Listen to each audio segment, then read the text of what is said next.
the name of the African ancestors who began the march of humankind in the womb of Mother Africa and marched down the Nile, laying the foundations for human civilization and culture, we ask these Africans to be with us, to strengthen us, and give us a vision for the future. In the name of these African ancestors who built their pyramids and their temples to their God concepts, to their principles, and to their moral values, who left us a legacy of architectural and monumental building unparalleled in the history of the world, we ask these ancestors who built the pyramids, who built the temples, to be with us, to strengthen us, and give us a vision for the future. We ask these African ancestors who took this African culture and extended it throughout Africa, building the stone cities of Zimbabwe, building the empires of the Sudan, Ghana, Mali, and Songhai, building the Swahili city-states along the east coast of Africa, and in Christian Africa, asking King Lalibela and giving him the courage to build the 12 churches of Lalibela from the ground down, monuments to the world. We ask these Africans who spread this culture to the Dogo and to the Akan and to the Yoruba and to the Bankongo and to the Zulu. We ask these Africans to be with us, to strengthen us, and give us a vision for the future. In the name of the Africans who opened up Africa, opened up the Nile Valley to other cultures and other peoples, and they came in and nurtured themselves on the African greatness. First coming in early with the ancient Hebrews, and they synthesized this culture and produced Judaism. Later coming in were the Christians, and they synthesized this culture and produced Christianity. Coming in were also the Greeks, who took the African culture, synthesized it, and produced Greek civilization. And then later, the Prophet Muhammad, and with the Arabs coming into the Nile Valley, they synthesized the culture and produced Islam. We ask these African ancestors, who as part of their legacy laid the foundations for Judaism, Christianity, Islam, and Greek civilization, to be with us, to strengthen us, and give us a vision for the future. We ask those African ancestors pulled out of Africa, taken to the hells of North America, South America, the Caribbean, maintaining the spirit of African humanity in their hearts and in their minds, and who left us this enormous legacy of struggle. We ask those Africans who resisted enslavement in the villages of Africa, who resisted enslavement in the shores of Africa, who resisted enslavement in those forts and dungeons, who resisted enslavement in the holes of those ships, who resisted enslavement when they arrived on these shores in the New World. We ask these Africans who ran into the highlands of northeast Brazil and established for 100 years the first free republic in the Americas, the Republic of Palmares, and their last great leader, Zumbi, who speared and sacrificed. We ask these Africans who replicated the Brazilian experience and went into the highlands of Jamaica and became the maroon-free communities. We ask these Africans who went into the backwoods of the Guyanas and Suriname and created free republic of the Suramaka and the Ajuka. We ask these Africans who went into the backwoods of Georgia and the swamps of Florida and moved with the Seminole Indians and resisted oppression. We ask these Africans who left us a legacy of struggle and resistance, the likes of which no one in the world has, to be with us, to strengthen us, and give us a vision for the future. We ask these Africans who created and laid for us a foundation of struggle and resistance that was passed on generation after generation, that was passed on to Harriet Tubman, who fought her way out of enslavement and became a symbol of freedom for all of us. Similarly, Frederick Douglass and hundreds of thousands of others fought their way out of enslavement. We ask those Africans who went with Boukman, Dessalines, to create the greatest revolutionary experience in the history of the world, the Haitian Revolution, leaving us a legacy, the likes of which no one else has had. We ask these Africans to be with us, to strengthen us, and give us a vision for the future. The essence of power is the ability to define someone's reality and have them live according to that definition as though it is a definition of their own choosing. Very, very pleasant morning to you.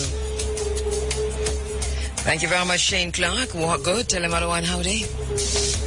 My name is Kabo Ma'at Keru. My broadcast assistant this morning is Joy Morgan. We're going through until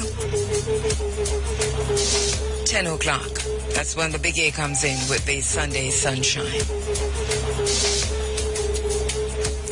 It is Sunday, June 29. You're inside of the Africa Forum, Running African. Our vision, the vision statement of this program, the Africa Forum, is to reunite the African family for development. Reuniting the African family for development. Our mission, crafting an African-centered agenda for change and development, being part of a change we want to see, bearing witness, demanding change, blazing new paths towards Africa's rendezvous with destiny. As Mwalimu Marcus Garvey says, always trying to look beyond the present by calling upon our past experiences when we're looking at the future. A prescription from the Honorable Mwalimu Marcus Garvey. Always try to look beyond the present by calling upon your past experience when you're looking at the future. Good morning, Ankuja Seneb. Life, prosperity, health.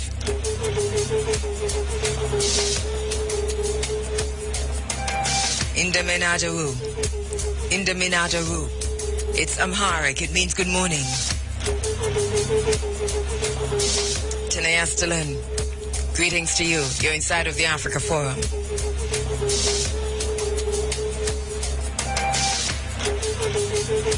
Ujambo Wote. How are you?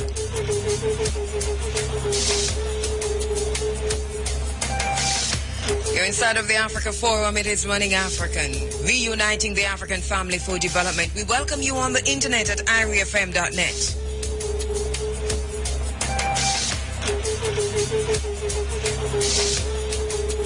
Welcome you on the 107s, 107.1 all the way to 107.9. Good morning.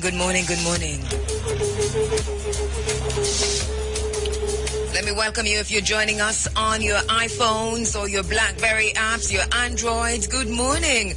Welcome to the program Ank Uja Seneb, Life, Prosperity and Health to you.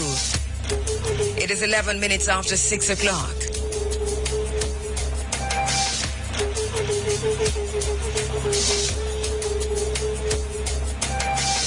We've got a lot to do this morning. We've got a lot to say. We've got a lot to get through. And we're going to be doing that the only way we know how to, which is through professionalism, decency, dignity, and decorum. But understanding that the passion and the fire burns deep. And so that while we're decent and dignified, our focus, as usual, is on the full and total liberation of African people, of the African continent, of the African diaspora. So full free, total freedom, challenging the status quo as we go along. It is what we do, it is how we know how to. Because we know what power does. We understand what power is. And we understand that if they continue to define our reality for us as if we chose that reality, as if we chose that definition of our own reality, then we know that we're a conquered people. We'll talk about that within the context of the IMF. But we know that's what power does. So Christ, C-H-R-I-S-T, Christine, Lord God, which is Lagarde. So Christ, Lord God, was in Jamaica recently. Well, she just left, actually, from the IMF. And Jamaicans were fawning over her in a way that we've never seen anybody fawn over anybody else. But we know that this is how we treat with the white people. This is how we view when they come to us in their white colors, in their white skins and with their white minds. This is how we treat with them and with what they're saying to us. This is how we respond. Did you see their faces on TV? These Jamaicans who have sold us out. Did you see them fawning over themselves to go shake her hand? Did you see them sitting with their mouths, their jaws dropped open, just taking in every word she was saying, just watching her and sucking up and soaking up her definition of our own reality? Did you hear her trying to define your reality? And did you feel any anger? Or did you smile? and phone like those who sat to listen to her. Now, the IMF is no longer going to define our reality for us, and we should not allow that. The IMF is guilty of economic terrorism. We charge them with such. Our government is guilty of economic terrorism. We charge them with such. We have charged you, tried you, and found you guilty, both the IMF and the government of Jamaica, of economic terrorism. And what is economic terrorism? UC Kawana says it's a placing of human beings in a situation in which they are without hope, space, adequate defense, means of escape and survival, or means of overcoming actual or threatening danger. Menace or oppressive force is the very definition of terror, which has not only a physical but also a mental element. The poor continue to suffer from the terrorism of a structural adjustment policies of the Bretton Woods institutions, including the International Monetary Fund. The essence of power is the ability to define someone's reality and have them live according to that definition as though it is a definition of their own choosing. We'll come back to that, but we've got an interesting program lined up for you this morning. Black people in Jamaica, it's about time you look at your state. It's about time you look at yourself. It's about time we look at where we are and call it what it is.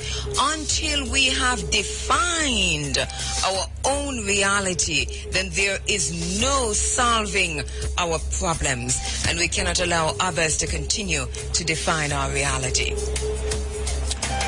So as we continue to reunite the African family for development, we're focused on 100 years of Garveyism. 100 years. July 20, 2014 marks 100 years of Garveyism. 100 years of the UNIA ACL.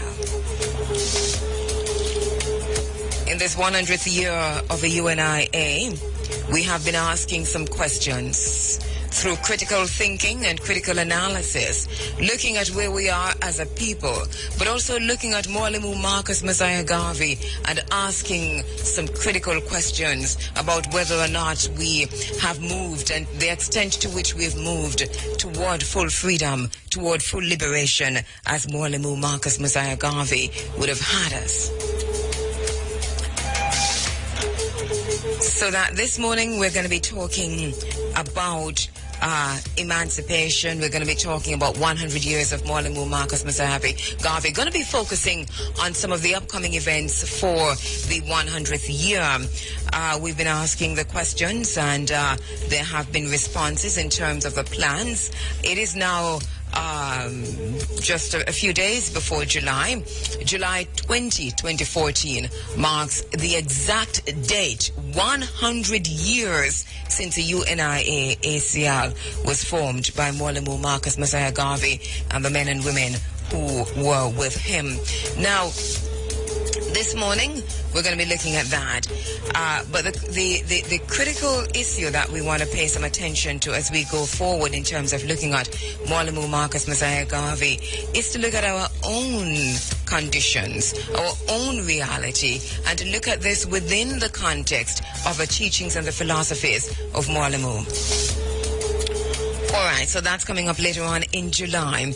This morning we continue our lecture series, and you know, every once in a while we do that in the Africa Forum, where we provide a lecture series. And this morning we are going to be returning to one of our lectures. And when I say returning to, it's going to be a brand new lecture.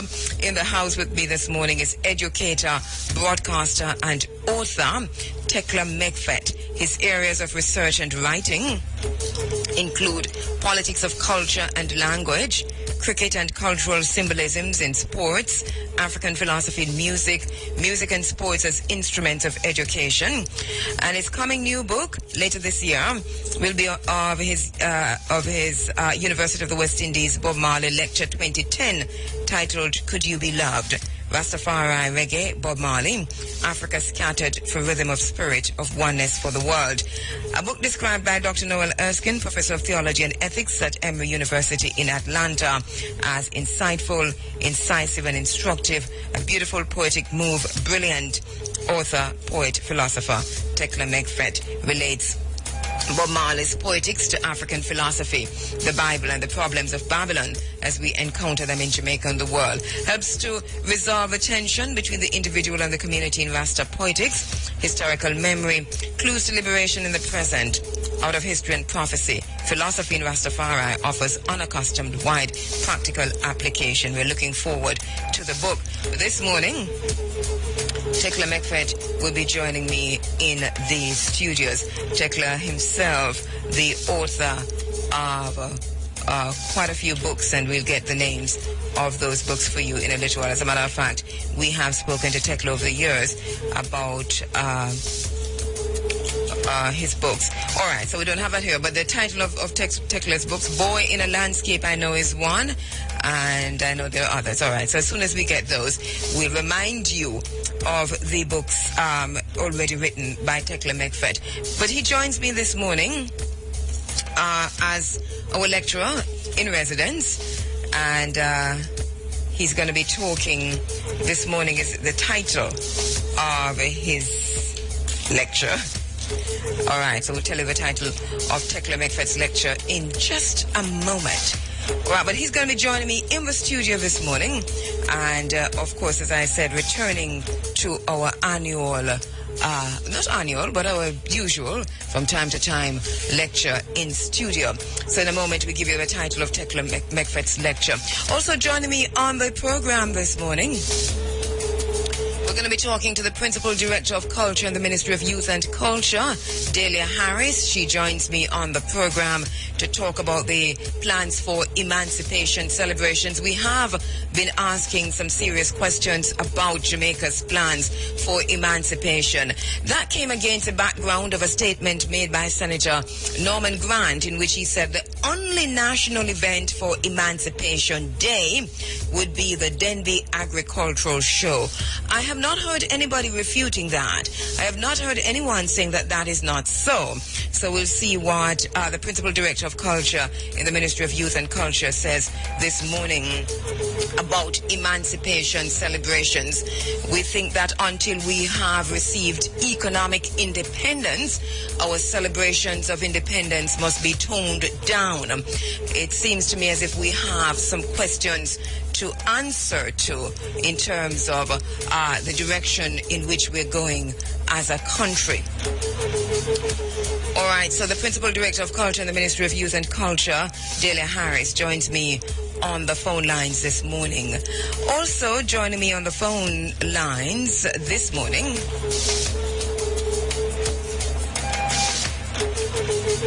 Liberty Hall will be holding its annual event, its annual lecture series, celebrating and observing the birth date of Mwalimu Marcus Garvey. This year, the lecture series being organized by Liberty Hall is in celebration of the 100th year of Garveyism, the 100th year of the UNIA.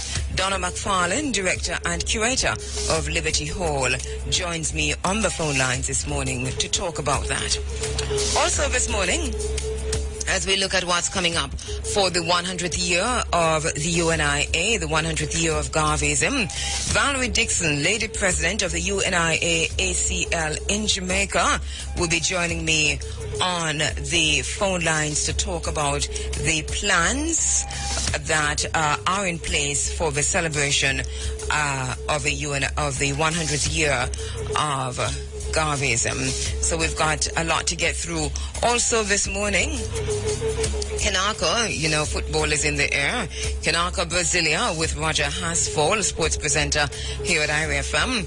He joins me are in studio this morning to talk about the teams, the African teams, how they're doing, teams in the competition, out of the competition, the teams that remain, and also to look at the World Cup generally. All right, so we're telling you that the annual lecture is on. I keep saying annual because it is what it is. But our lecture series this morning returns with Tekla Mekfet, and the topic he's going to be speaking on this morning as part of the lecture is of Jamaica taking Rastafari seriously. Significance, controversy, Coral Gardens 1963, and Leonard Howell's pinnacle concept complementing Marcus Garvey's holistic ideas of education, communal cultural consciousness for independently stimulating shared progress with peace. So that it's a mouthful, but once we get into the lecture, you'll begin to understand just where Tekla Mekfet is going with this. So once again, the theme for the lecture this morning of Jamaica taking Rastafari seriously. Significance, controversy, Coral Gardens 1963, and Leonard Howell's pinnacle concept complementing Marcus Garvey's holistic ideas of education, communal cultural consciousness for independently stimulating shared progress with peace. Looking forward to hearing Tekla Mekfet on that this morning. So lots and lots are coming out of the program. Once again, Uncle Jar Saneb, life, prosperity, peace.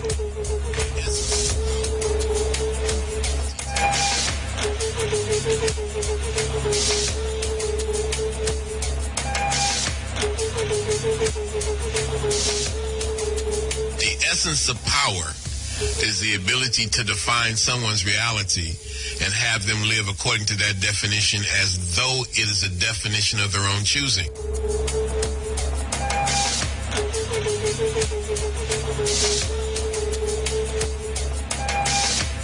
The essence of power is the ability to define someone's reality and have them live according to that definition as though it is a definition of their own choosing. All right, that's our brother Wanuka Rashidi talking about the essence of power. And I'm playing this jingle all morning, this blurb from Wanuka Rashidi, because I'm reminded of it this entire weekend as Christ Lagarde, who is Christine Lagarde, came into Jamaica on the weekend and began to define our own reality for us.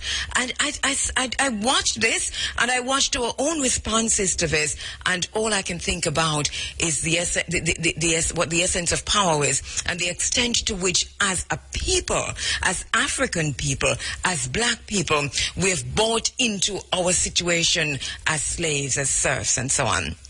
We'll get back to that. But this morning, the next piece I'm going to be playing is one written by me.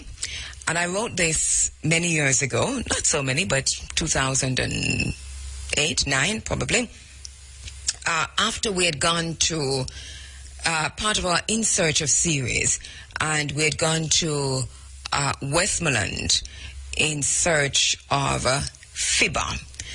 And on the morning, and normally as part of In Search of series, for those persons who were not part of this, it's public education through community development, literary archaeology, searching for those of our African ancestors who we do not know enough about, who we have not honored enough, to find ourselves in part of our Sankofa ing.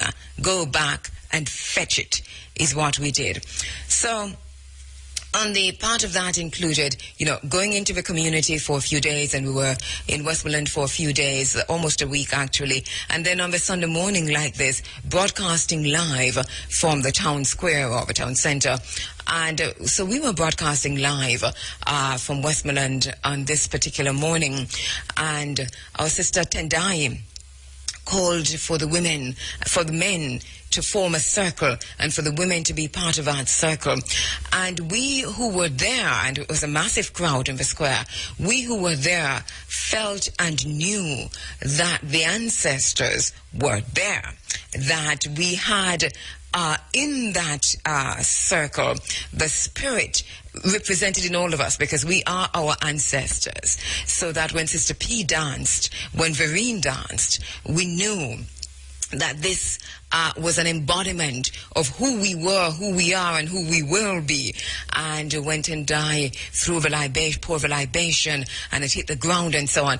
And so I left from there with that in my mind, and I actually started writing this piece on the spot in my mind. So I got home and I completed the writing of this that you're going to be hearing next, and it's called The Healing Circle. And I could hear while I was writing it, I could hear my sister Cherry Natural in my head, literally the lines as they came and the verses and so on as they came. I heard the voice of Cherry Natural in my head. So I called her and I said, Cherry, I'm writing this poem, and I asked her, but we renewed the promise in Darlington to those upon whose shoulders we stand, that we would be responsible for and understood our responsibilities as far as the full liberation of African peoples, wherever we are, is concerned. We made that promise.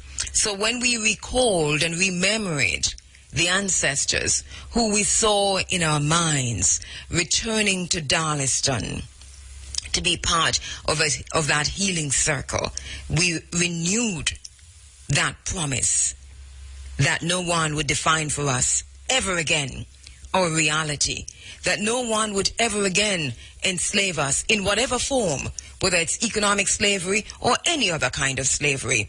We renewed that promise, the promise of emancipation, the promise of liberation, the promise of full free. The essence of power is the ability to...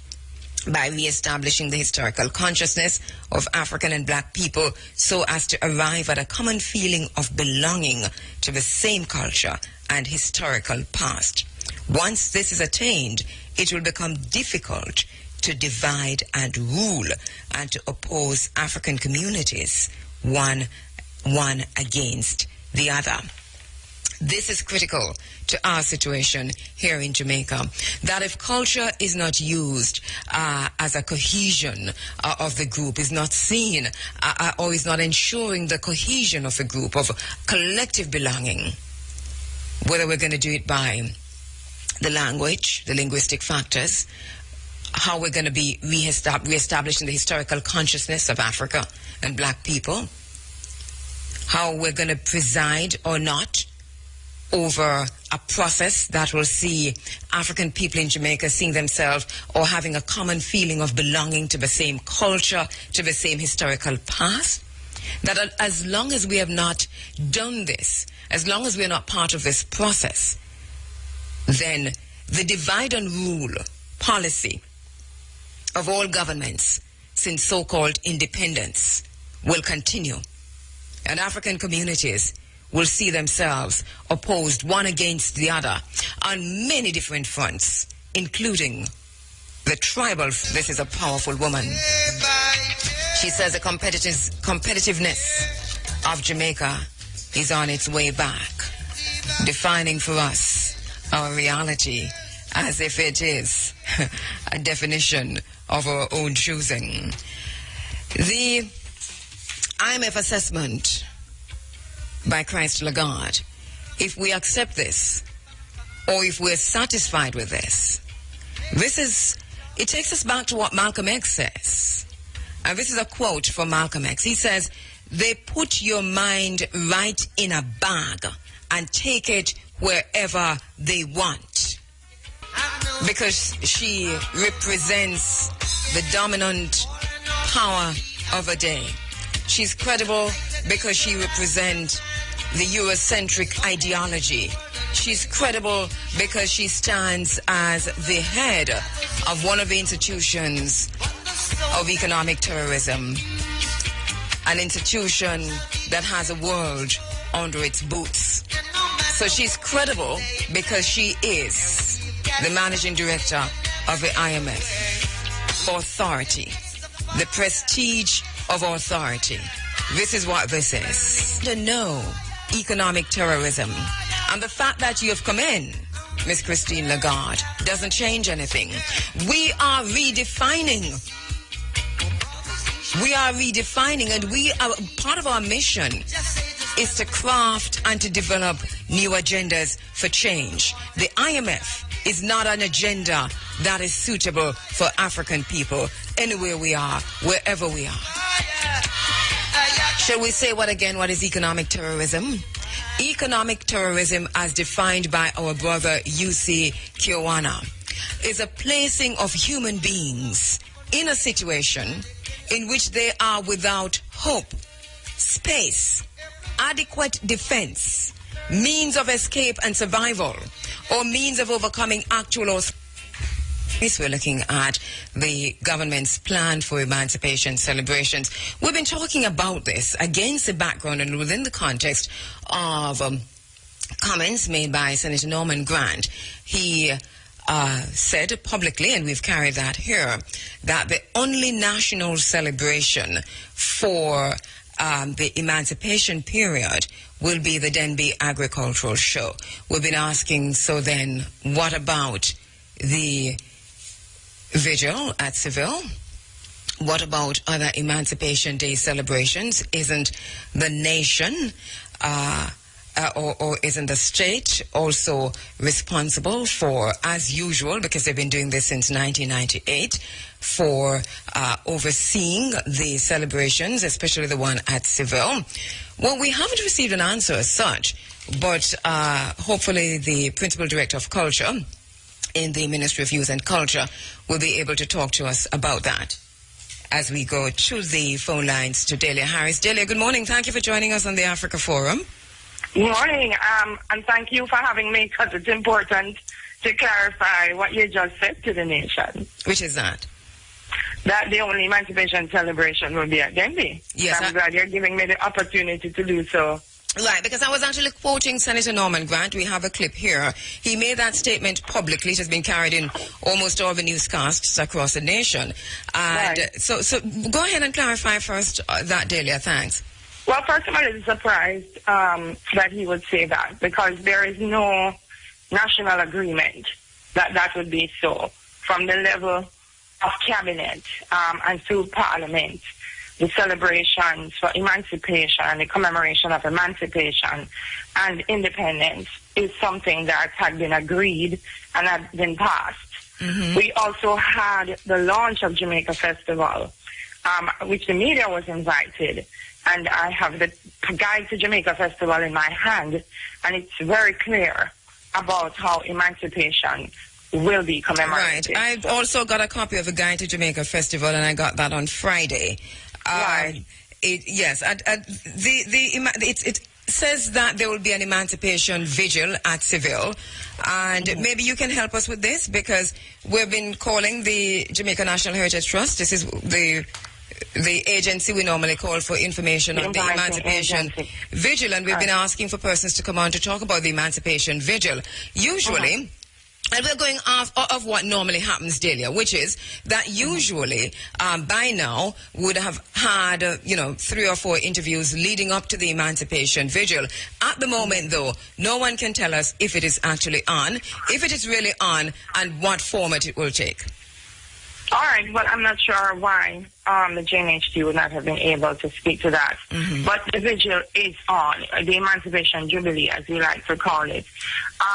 And there's been no change to the format. It will remain the same. In fact, this year we've added some activities, because we've written to the churches across Jamaica, and we've asked them that this year for Emancipation, they all gather for a watch night service, and that there is worship from July 31 heading into the morning of August 1st, where we ask for prayers and thanksgiving for the act of emancipation. Mm-hmm. So does it represent a scaling down of sorts in the Emancipation Vigil itself, considering that you're asking persons to meet at churches, whereas you used to say, let's meet at Seville? No, it's not a scaling down at all. What we're trying to do, Andrea, is actually expand the national activities so that all Jamaicans can be a part. Mm-hmm. You'll appreciate that the Jubilee is at Seville, which is one location. Not every Jamaican will be able to travel all the way there. Some do, some can't. Mm-hmm. And so we thought that this year, emancipation was important, that every single person in their own way, should be able to celebrate and to commemorate that. And so we thought, get the churches involved. We said there would be Jubilee. We're teaming with Sligoville on their vigil as well. And then on Emancipation Day, we are having a celebration of drums in town squares right across the island. So this year is in fact a year that we decided that we would expand the engagement with Emancipation. Well, this is good to know, because we were hearing quite different, and then Senator Grant told us something quite different. So you're clearing that up. You're saying this is an erroneous statement by Senator Norman Grant that this is not Denby is not the only national event. The national event at Seville will go on, and that not only will it go on, but that there is an expansion of the Emancipation celebrations in Jamaica this year. Absolutely. All right. In terms of the town squares and the celebration of drums, can you talk to us a little bit more about that? Where that will be happening? Is it every town square, and how that will be executed? In all the town squares, it's being executed through the JCDC. 1 year we had Drum Fest, a number of years in Kingston at Emancipation Park, and again, it's about identifying the students, identifying the drum corps across the island. We sat down and we thought, what would be a good way for us to not just celebrate emancipation, but to make that kind of African connection that needs to be made when it comes to emancipation. And we thought a celebration of drums would be ideal. And so the JCDC will be activating that across the island. So we're talking about from July 31, the vigils island-wide, the Emancipation Jubilee, Sligoville, and then in the day, Emancipation of Drums. Minister Hannah was very clear. In former years, there's been a coin term, emancipendence. And this year she said separate them, because she didn't want emancipendence to kind of water down the importance of both things. And she felt that emancipation on its own deserve that kind of recognition. So I'm not sure. We are totally agreeing with that, and it's something that we've said in this space for many, many years since that term was coined. I think it was last 3 years or so that we began to hear about emancipendence, which didn't mean anything at the end of the day in terms of even what you were celebrating. So we're glad for that. All right, so that will take us back to Seville then on the day. I know that Joan Seegers, who used to be with the Jamaica National Heritage Trust for the last 2 years, was given the responsibility of organizing this. I don't know if she's still the person, or if it has been done through the Jamaica National Heritage Trust. Can you give us some idea as to... It's been done through the Jamaica National Heritage Trust with support service from the JCDC. Okay. You can imagine that in terms of finance, things are a little bit tough, but we are determined that this year it will happen. So we will still have the performances that happen on the night. The public will still be able to come, get them mugs with them like a coffee and them chocolate. It's an event that we could never ever sit down and say it can't happen.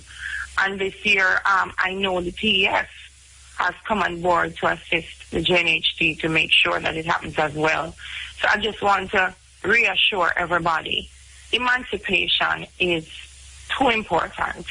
There could never ever have been a national decision that it could not be recognized. And this year, I think it's just the start of how we hope to expand the engagement year after year after year. So I just want to assure everybody that that could never have been even the approach from the ministry.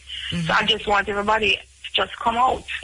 The Seventh-day Adventists were one of the first people to write us to say, we are on board and we're happy that this is happening, and we will tell the churches to come out on the night.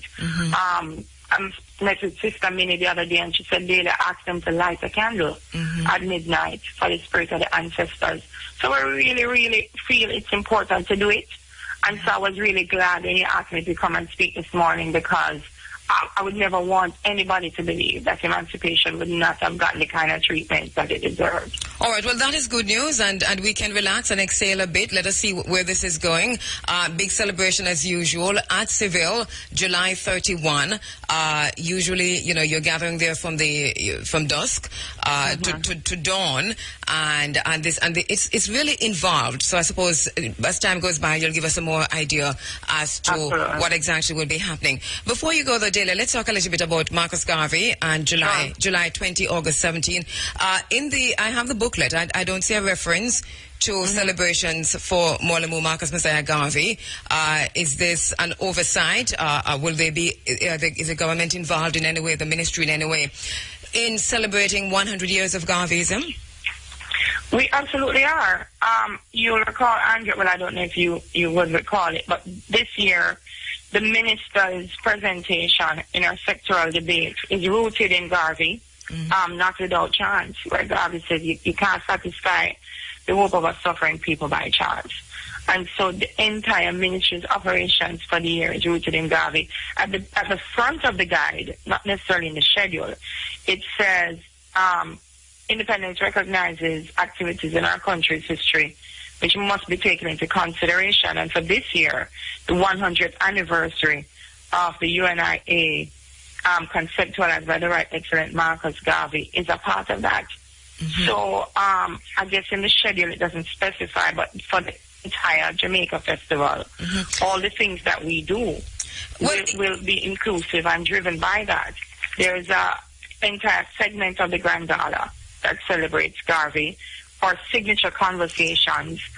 One of the conversations is about Garveyism and the national agenda. But it's interesting, Delia, that the celebration of 100 years of Garveyism is incorporated into the Grand Gala, etc., which I think if Mwalimu Marcus Messiah Garvey were alive, he would not be too happy with that. Why would you say that, we just read his philosophies. But before we go there, let me just ask you about July 20. July 20 representing 100 years since the formation of the UNIA. This year, the centennial of Garveyism, and I'm hearing you. It's a very evasive answer that you've given me regarding this. Not at all. It's not evasive. All right. So what exactly is being done by or through the ministry regarding the celebration of August 17 and or July 20?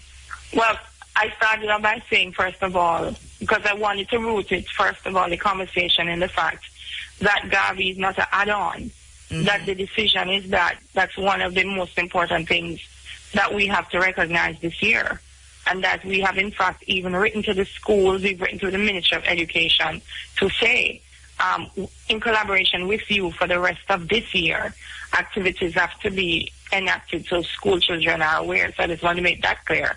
We have met with the UNIA because we feel that as an organization, we can't overlook them in the approaches to Garvey and the things that we do, so that we avoid things like what you just said in terms of we're putting in a gala and it's against the principles. We'll talk about that a little bit later on.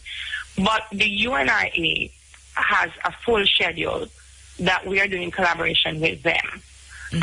I've said to them, let's hold a press conference and announce the activities together so that we don't have the ministry coming forward and saying this is what's going to be happening, or the UNIA saying this is what's going to be happening, but that we do it collaboratively so that everybody can understand the magnitude of the things that we're going to do. All right, so I suppose we'll hear after sometime this morning, I think around about 9:15 or so, and we'll be speaking with the lady president of the UNIA, Valerie Dixon. So I suppose when she comes on, she'll probably be able to give us some more information regarding that. Valerie can give you a full schedule. All right, so that you're saying that the ministry has partnered with the UNIA in the celebrations for July 20 and August 17. Well, not just those 2 days. The celebrations continue over a period of time. There are a number of things that will be happening, and so I'll give Valerie the opportunity to come on and tell you what they are if she chooses to do so.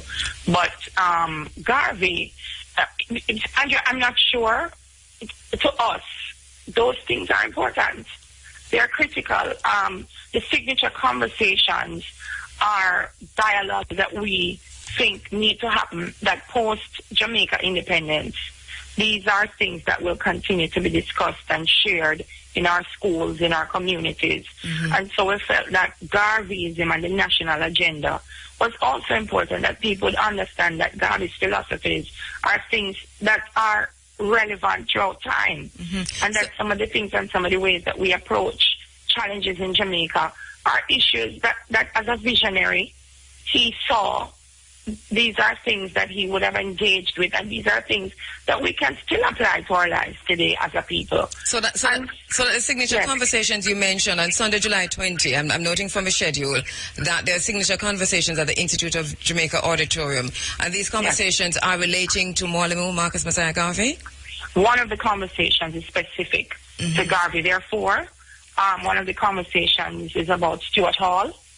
One of the conversations looks at Bob Andy, because as a songwriter, singer, we think more recognition of his work needs to be done as well in Jamaica. And one of the conversations will engage with the Jamaican Maroons. You know, Delia, I hear you, and I know the Ministry of Culture over the years has been what it has been in terms of the celebration of emancipation and the celebration of Mwalimu Marcus Messiah Garvey, and we give him credit for that. But I think that something went wrong somewhere, because I see Sunday, July 20, the national finals, the big stage, Randy Williams Entertainment Center. This is on the anniversary. It's 100th year, and then the signature conversations. And I'm thinking that something went wrong in terms of looking at the calendar for the year and factoring in the 100th year of Garveyism. This is the only conclusion I can draw from what I'm seeing. But what is the big stage, though? Why would it be contrary to Garvey's philosophy? Because if I'm not mistaken, Garvey was also someone who was very big on the arts. It doesn't say so in the schedule. And you see, this is the thing. This is a talent contest. The big stage is a talent contest. And there's nothing wrong with a talent contest. We endorse them. And, this is IRFM. This is what we do.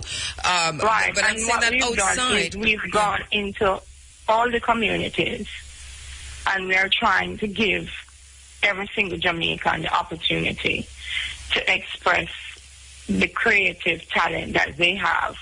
We have been working to develop that talent, and we felt that on a national stage we would give every single man on the street who is able to do so a chance to express themselves creatively. So I'm not sure. No, maybe why that's if it was contrary. It's not. I'm not saying it's contrary. I'm saying July 20 is the exact date. It's the anniversary of the formation 100 years ago of the UNIA, and I'm saying that if consideration had gone into that, I mean, you work in the media. You've been in the media forever, and you know exactly what I'm saying, Delia. If consideration had gone into that, it would have said so. It would have said so. So I think that there's an oversight in terms of a celebration. It wasn't an oversight, though. I can tell you it wasn't an oversight. My thing is this. We did this guide, and it's an abbreviated version of the things that we have to do. And you also work in the media. You know, if we send a booklet, nobody's going to read it. But what we've done is we've sent the guide as a preliminary, and then we've been having discussions like this with the media and with the public about the things that are being done. We didn't feel that there should be a single celebration on the 20th. We're having the discussions in the morning. We're having the big stage in the evening. The UNIA is having their activity. So the entire day will be about recognizing Garvey in different ways. The difference and in different forms. The difference is, Delia, is that if it were Norman Manley or Bustamante, it would have said so. Yes. It would have said so. All right. I can't cite your opinion, but I'm not sure. But okay. August 17 on Garvey's birthday. You're saying that this is also in tandem with the UNIA. Absolutely. All right.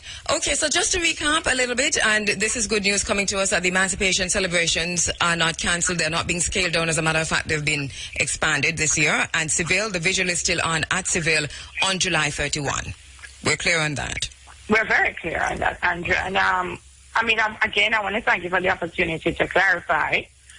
Always, if there are questions that the public needs clarity, and we're always willing to come and speak with Running Africa. You know, we've had a long-term engagement with you through the ministry, and we hope that we can continue that.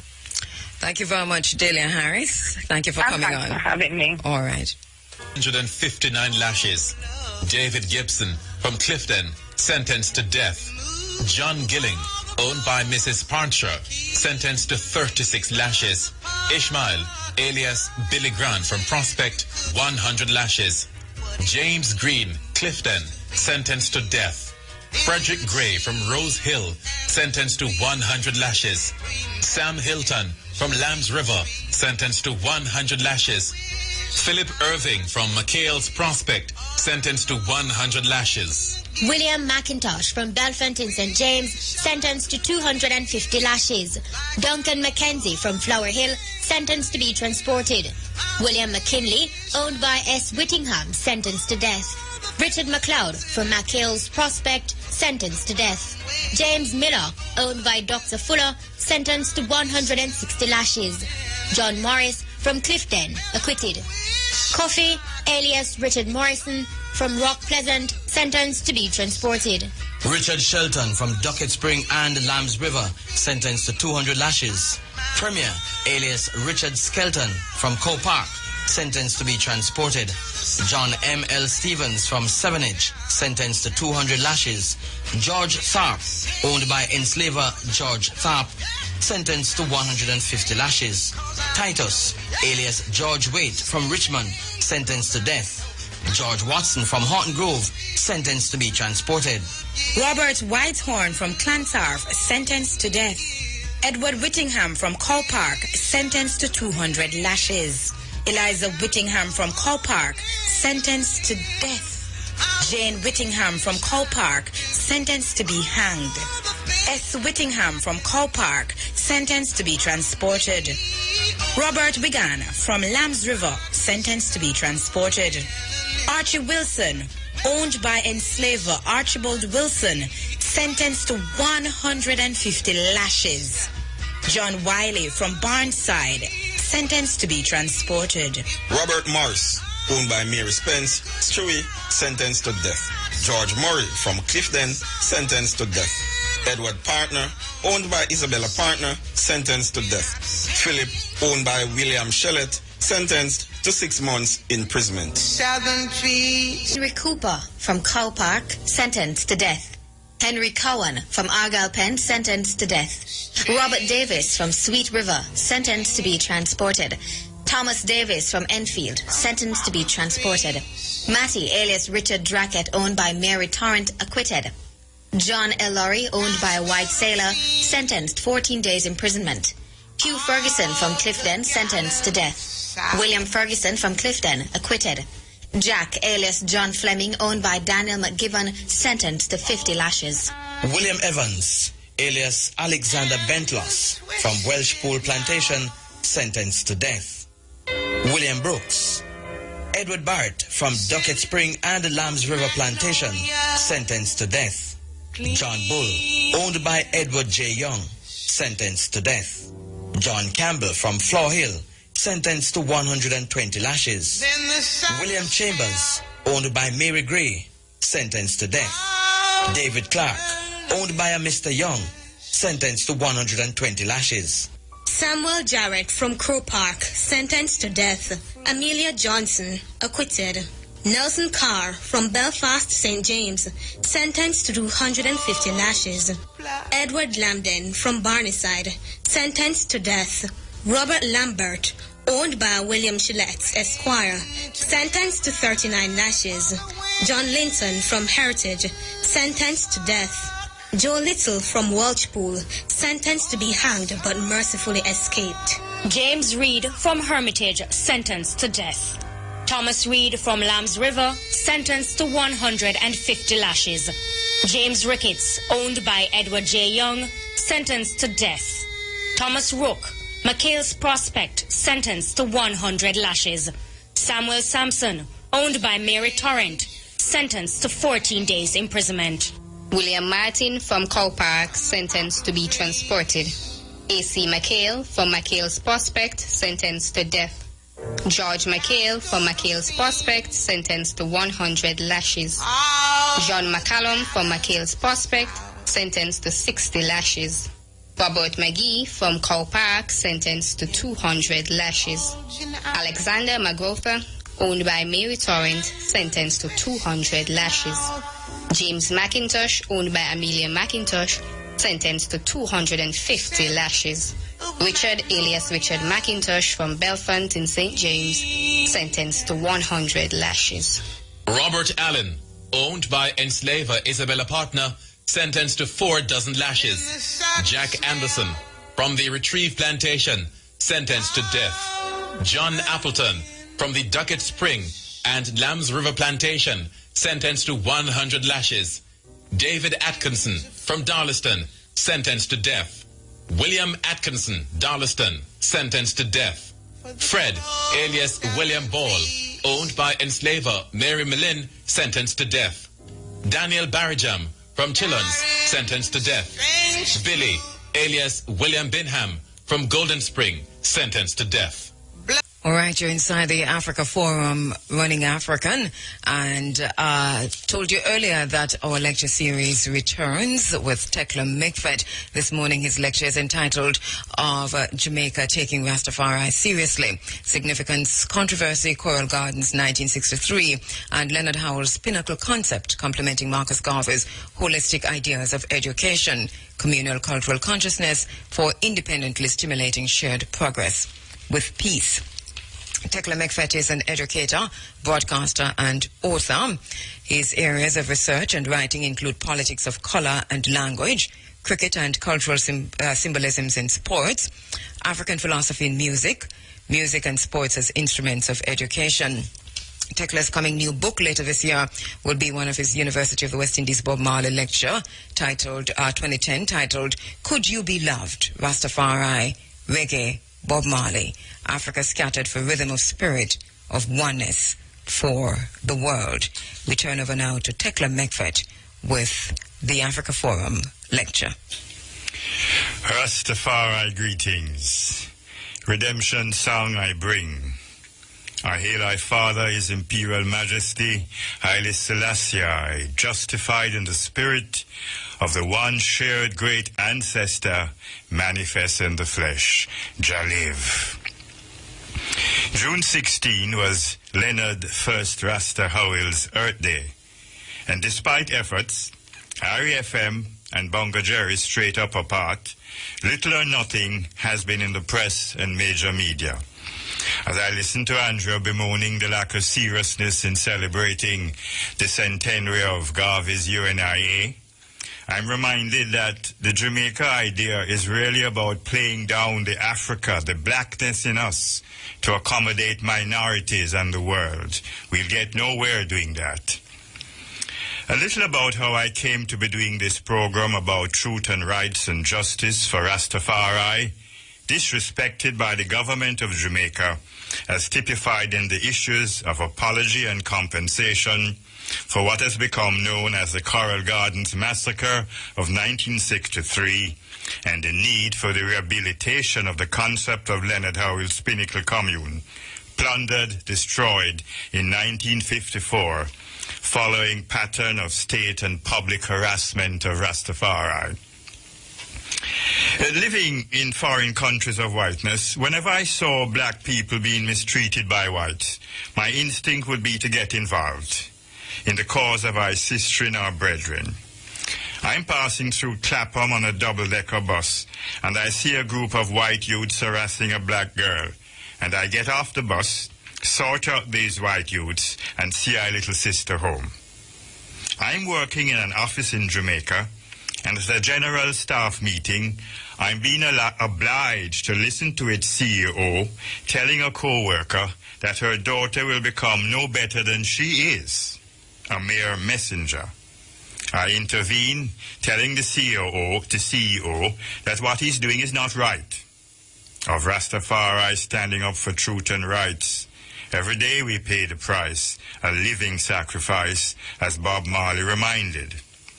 When I didn't resign as requested, our contract was terminated.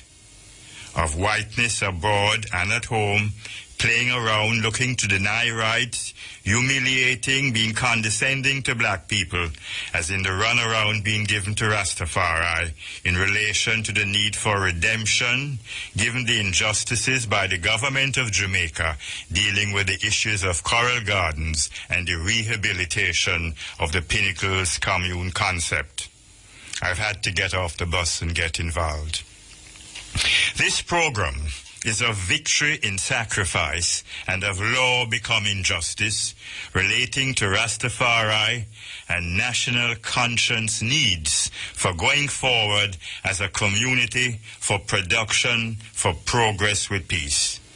And of the recognition of self in the concepts of Marcus Garvey and Leonard Howell, this program also paves the way for a discussion of a holistic concept, multi-level international polytechnic school, university, and Pan-African Research Center in St. Anne's Bay, befitting the distinguished, disciplined, eclectic scholarship and organizing skills of vision for liberation coming of the little black man out of St. Anne's Bay, where the present focal Christopher Columbus statue will be placed in the Catholic Church nearby of shared Spanish history, and Marcus Garvey will be placed in that focal position, looking out to the sea towards repatriation, reclaiming, reuniting Africa worldwide towards Mother Africa's liberating Pan-African world oneness. This program is very much about taking Rastafari, humankind's Mother Africa philosophy seriously and not being patronized by states and peoples. So then, Peter Tosh always is reminding us that just say no, why we must be the ones who are always suffering. I want us to look at this idea. Newly independent Jamaica's Coral Gardens, 1963, Easter sacrifice of Rastafari, offering humankind's Mother Africa identity towards international morality for collective security and shared prosperity with peace, of prophecy and victory in sacrifice. Let us look at Edlina's report of the Coral Gardens affair. The Edlina editorial of Saturday, April 13, 1963 stated, quote, "On Thursday morning, a half-dozen persons of Rastafari persuasion got themselves hopped up on ganja, and out of a misguided sense of grievance, a question of squatting and rose always involved, created a major incident in the area, that is the tourism north coast, as a result of which 8 persons were killed, a gas station burnt, and other private property damaged. But it was not an uprising, and it was not an insurrection. On the evidence, it was an isolated case of violence and murder by a gang of 6 men. That was the Edlina report editorial of the so-called Coral Gardens affairs. Giving context to the incident, investigative reporter John Maxwell of the Weekly Review newspaper Public Opinion 27/463 takes reference from a Rastafari source about the same incident. Quote, "Many months ago, Rudolph Franklin, one of the 3 Rastafari brethren who were shot dead on Thursday, April 11, occupied a plot of land on the Rosehall estate. The headman of the property, Edward Fowler, who also died on Thursday, April 11, brought a policeman to eject the brother off the land. The unharmed brother was shot 6 times by the policeman and believed dead, was not taken to hospital until hours after. The brother recovered after months of treatment, although he was told by the doctor he would live for only a short period. The fact is that his bloody, mangled tripe intestines had been hanging out, and he was immediately sentenced to 6 months imprisonment on a charge of ganja. These," end of quote, "these, the Rastafarians assert, are the events which led directly to the incidents of Holy Thursday, and we could say, and Good Friday, and beyond Coral Gardens, all around Jamaica." What and who is Rastafari that a personally armed Prime Minister Alexander Bustamante could lead the army and police into Montego Bay of Coral Gardens and spread all around the island the vitriolic mantra, "If the jail cannot hold the Rastafarians, put them on Bogue Hill," which is to say, the cemetery. And the Jamaica Chamber of Commerce loudly chorused, quote, "Exterminate this evil movement," end of quote, of which an eerie consensus of hatred had risen to the surface of national consciousness around and across the whole island, activated by Bustamante's leadership. The Dlina editorial, 14 April 63, pointed at Rastafari all over, declared, quote, "Never before in Jamaica a unification of the community as a whole in general resentment against those elements." As described in the editorial of 13/4/63, quote, "the lunatic fringes of communities," end of quote. And so, all around and across Jamaica's 14 parishes, citizens were being rallied to help the police and army capture and beat and kill or jail Rastas. And so, for survival around and across Jamaica, it was, as the Dlina 19/4/63 reported of St. Thomas in the East, where Rastafari first rose to public attention through the seminal prophet Leonard First Rasta Howell out of Trinityville. Despite the Nazareth vow of the Bible, as hopeful protection against the mania of state violence, the quote is from the Dlina, "Rastafarians are now changing their appearance by shaving off their beards and locks of hair," end of quote. Why this visceral or gut reaction to Rastafari by the creature called typically the Jamaican? Could it be that Rasta was early associated with repatriation to Africa, and the Jamaican prefers to know self of Jamaica, originating bred of colonialism, valuing self, others, and progress in degrees of whiteness? How was Rastafari announced in Jamaica to the world by Leonard Howell out of the expansive sugarcane areas of St. Thomas, an area white Jamaican Alexander Bustamante would have known through his money-lending profession, enhanced in a one of you, natural tone and language of the black laboring masses, while nurturing ambition to lead such ones as would formally come about with the granting of adult suffrage for the 1944 election, which would make Alexander Bustamante, leader of the Jamaica Labour Party, Chief Minister of colonial Jamaica. Forum, and we're presenting our lecture series. This morning, Tekla Mikvet is delivering the lecture of Jamaica Taking Rastafari Seriously. We return. Tekla Mikvet is live in the studio. We return to him. Coral Gardens and Pinnacle, and Alexander Bustamante at the center of it. A pattern of harassing Leonard Howell of Pinnacle continuing into Coral Gardens. Let's see the sense of identity which this white Jamaican Alexander Bustamante had. He needed a sir. He arranged to get a sir in order to lead Jamaica into independence because his idea of leadership is colonial. What was it that this William Clark deed-polled in the white Spanish name Bustamante and all Jamaica would have been hearing from a prophet of Rastafari named Leonard Howell, declaring of Haile Selassie, meaning power of Trinity, out of Trinityville and on the steps of colonial churches in the colonial parade area of downtown capital Kingston, preaching. Following the crowning of Rastafari of Ethiopia, Mother Africa in 1930, as King of Kings of the Lion of the Tribe of Judah, elect of Jah, His Imperial Majesty, Haile Selassie, Leonard Howell's acclamation showing that this was indeed the Black King that Marcus Garvey had told to expect as a turning point for black peoples of the world and all humankind of primordial Mother Africa.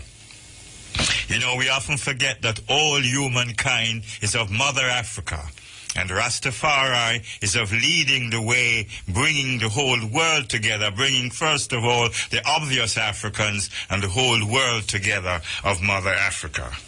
It's a time of coming awareness of African peoples influencing all humankind, as of in time, neither being ye Rastafari reggae music all over the world. As of Haile Selassie's quote, when African righteous people come together, the world will come together. This is our divine destiny. Leonard Howell formed an Ethiopian Salvation Society, even as His Majesty had established the Ethiopian World Federation. The whole world is Ethiopia. The whole world will come together to the fullness of this identity through Rastafari. Leonard Howell spoke of peoples gathered around the Garden of Eden, Ethiopia, as of the beginning, as of sense of self-salvation being renewed. Prophet Howell said, people of all races, classes, and creeds should take note of this man. Go and check for yourself. See the Institute of Jamaica clippings. Howell, acknowledging self as servant of the King of Kings, declared that this man, His Imperial Majesty Haile Selassie, is the true king for all black people of Jamaica, not the white King of England. This declaration attracted a sentence for sedition. Leonard Howell declared that this King of Kings out of humankind's mother, Africa, this man, H-I-M, him, is the promised biblical manifestation of the true and living God.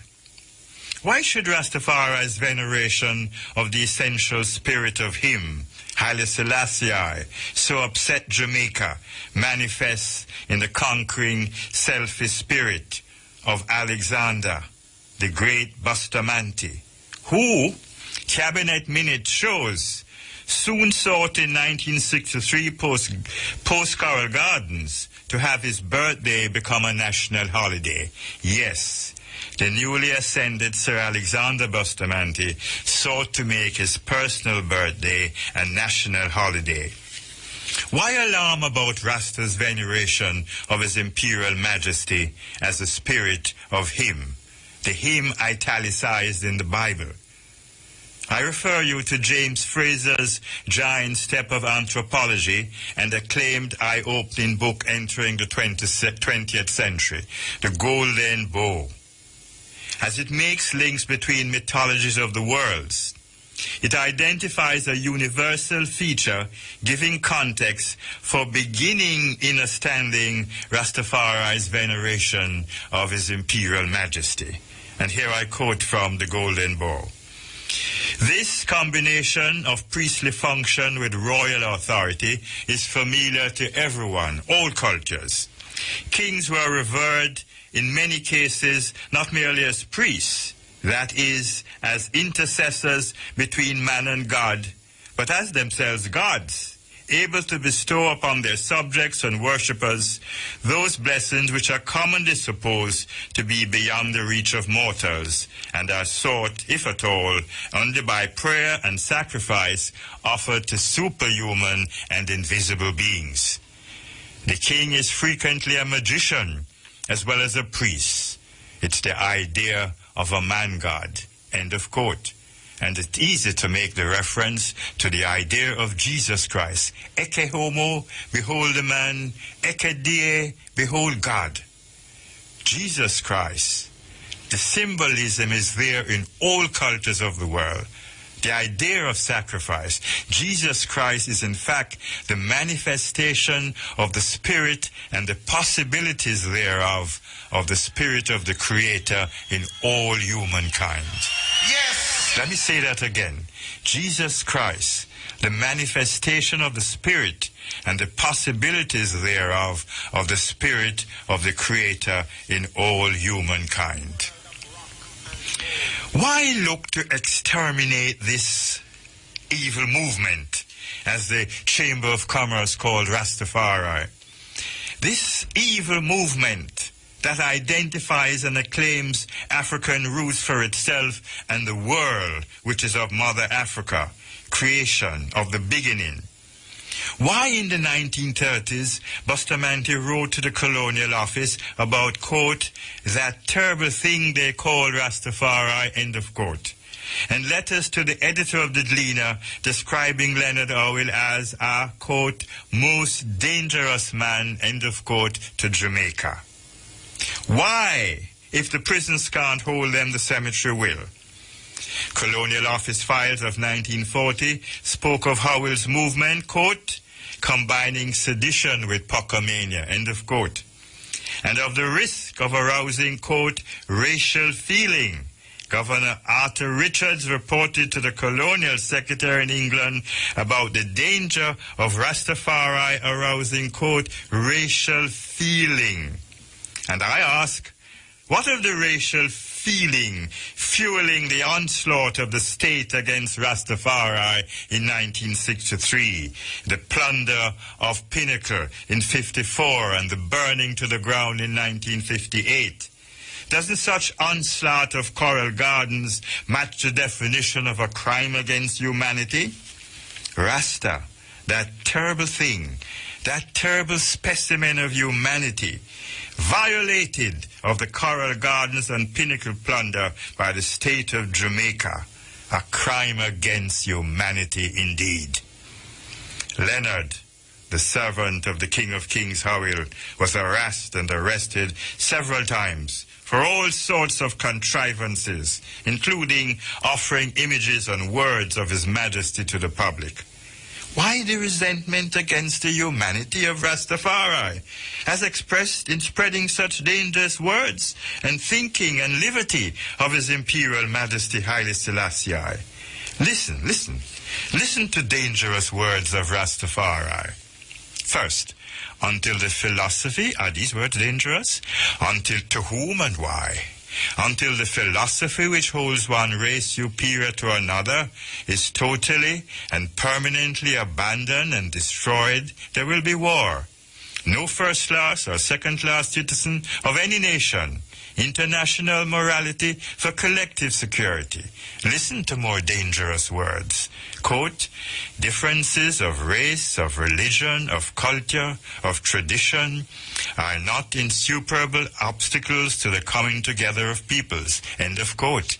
Listen to more dangerous words from Rastafari. Knowing that material and spiritual progress are essential to man, we must ceaselessly work for the equal attainment of both. Only then shall we be able to acquire the absolute inner calm so necessary to our well-being. End of quote. Listen to more dangerous words of Rastafari. However wise or however mighty a person may be, he's like a ship without a rudder if he's without God, which is to say, God, the logic of creation in nature. That is the expression of God. He's like a rudderless ship is at the mercy of the waves and the wind, drifts wherever they take it.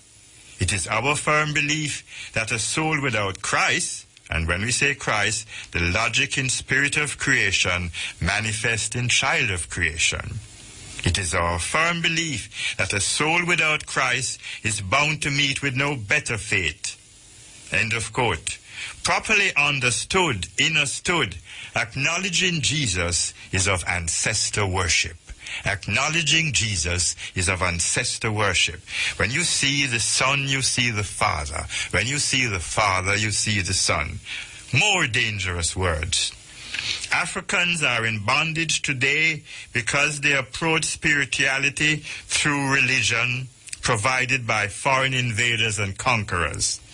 Spirituality is not theology or ideology. It is simply a way of life, pure and original as was given by the Most High of creation. Spirituality is a network linking us to the Most High, the universe, and each other. End of quote of all those dangerous words of His Imperial Majesty. Dangerous words of Rastafari. Rastafari that is to be exterminated. Rastafari, that's terrible, devious, terrible thing, according to Bustamante of the Chamber of Commerce, and we shall see other leaders expressing similar views of Rastafari. 8 o'clock, you're inside of the Africa Forum, and the Africa Forum lecture this morning being delivered by Tekla McFred. We return to Tekla and of Jamaica taking Rastafari seriously. Why would Prime Minister Bustamante out of the 30s, held feelings of Leonard Howell as a most dangerous man, seek to destroy that terrible thing they call Rastafari at Pinnacle in 1954 and in the Coral Gardens would-be genocide of 1963? There is a pattern of Bustamante's action from the 1930s right into Pinnacle and into Coral Gardens. We will see views shared by other leaders, other pillars of power, and we say, let law become justice. What in the national psyche of colonial peoples, calling themselves independent Jamaica, had bred such deeply cruel resentment of Rastas as Coral Gardens' hyper-reaction manifested?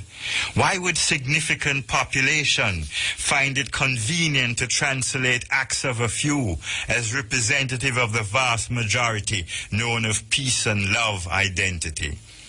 Is the thinking justifying the widespread brutality? Isn't such convenient misthinking not of a crime against humanity in the context of the Rome Statute of the International Criminal Court? Reasoning interpretation as such, and I quote, atrocity as extermination or enslavement that is directed especially against an entire population or part of a population on specious grounds, no sound grounds, and without regard to individual guilt or responsibility. End of quote. 6 people, and they call it an insurrection, and they plague a whole race of people, a whole group of people, Rastafari. Encyclopedia Britannica underlines, quote, political, racial, and religious persecution of civilians, attack against any civilian population pursuant to or in furtherance of a state organizational policy to commit such attack, end of quote.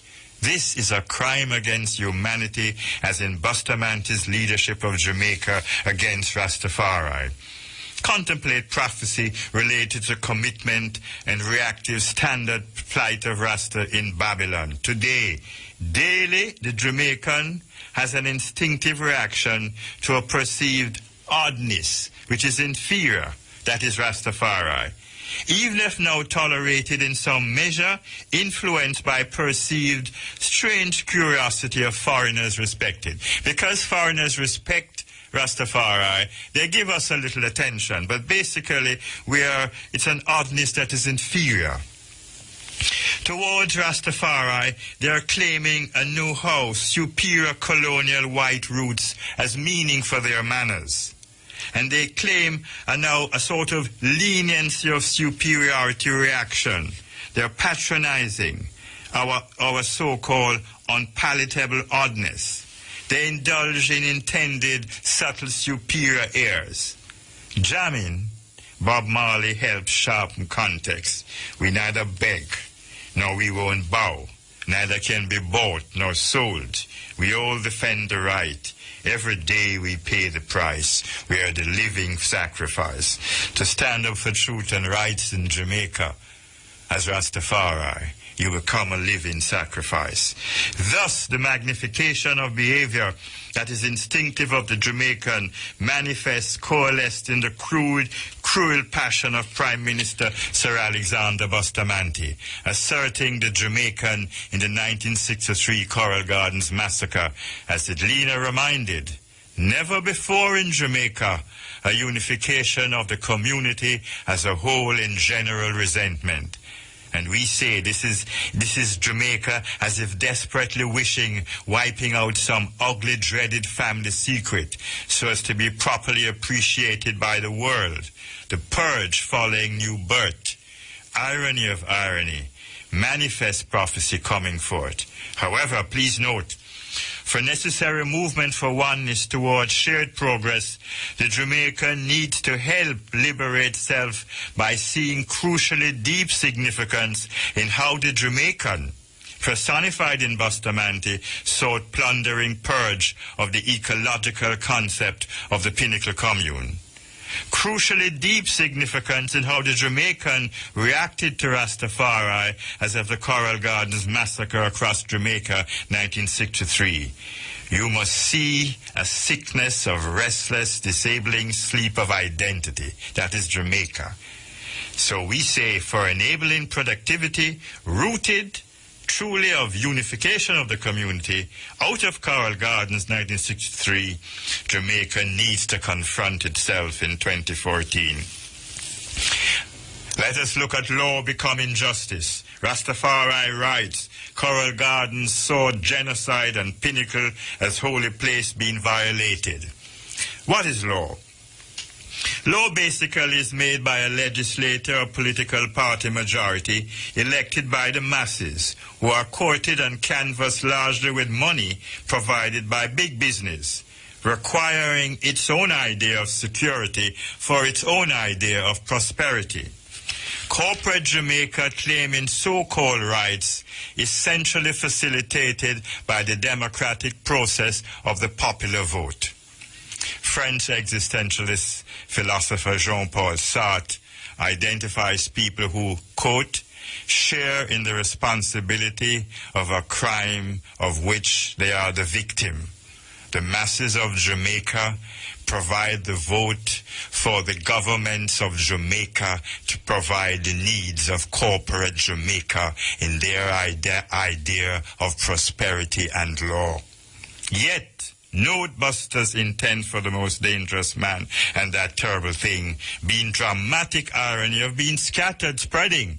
Because as Pinnacle was scattered, so the idea and concept of Rastafari would spread. Yet, be reminded of the Gleaner editorial in relation to the government's reaction to Coral Gardens. Quote, the Rastafarian question is one which is still to be solved by Jamaica in much the same way as other nations everywhere have to face problems concerned with the lunatic fringes of society. Public Opinion's John Maxwell asked in bold letters, open season on Rastas. Quote, the maximum confusion and hysteria is being generated by the government against the Rastafarians. We hold no brief for Rastafarians, but it is time to remember that they are Jamaicans and have, or should have, all the rights enjoyed by other Jamaicans, end of quote. The Gleaner described the Coral Gardens incident as an isolated case of violence and murder by a gang of 6 men, triggering, quote, exterminate this evil movement, end of quote. We repeat, shouldn't this be within the definition of a crime against humanity, which has no statute of limitation? Crime against humanity, atrocity, as extermination or enslavement that is directed especially against an entire population or part of a population on specious grounds and without regard to individual guilt or responsibility even on such grounds. The Rome Statute of the International Criminal Court speaks of such crimes as, quote, are particularly odious offenses in that they constitute a serious attack on human dignity or grave humiliation or degradation of human beings. Image of Rastafari as lunatic fringes of society. Exterminate this evil movement. This terrible thing they call Rastafari.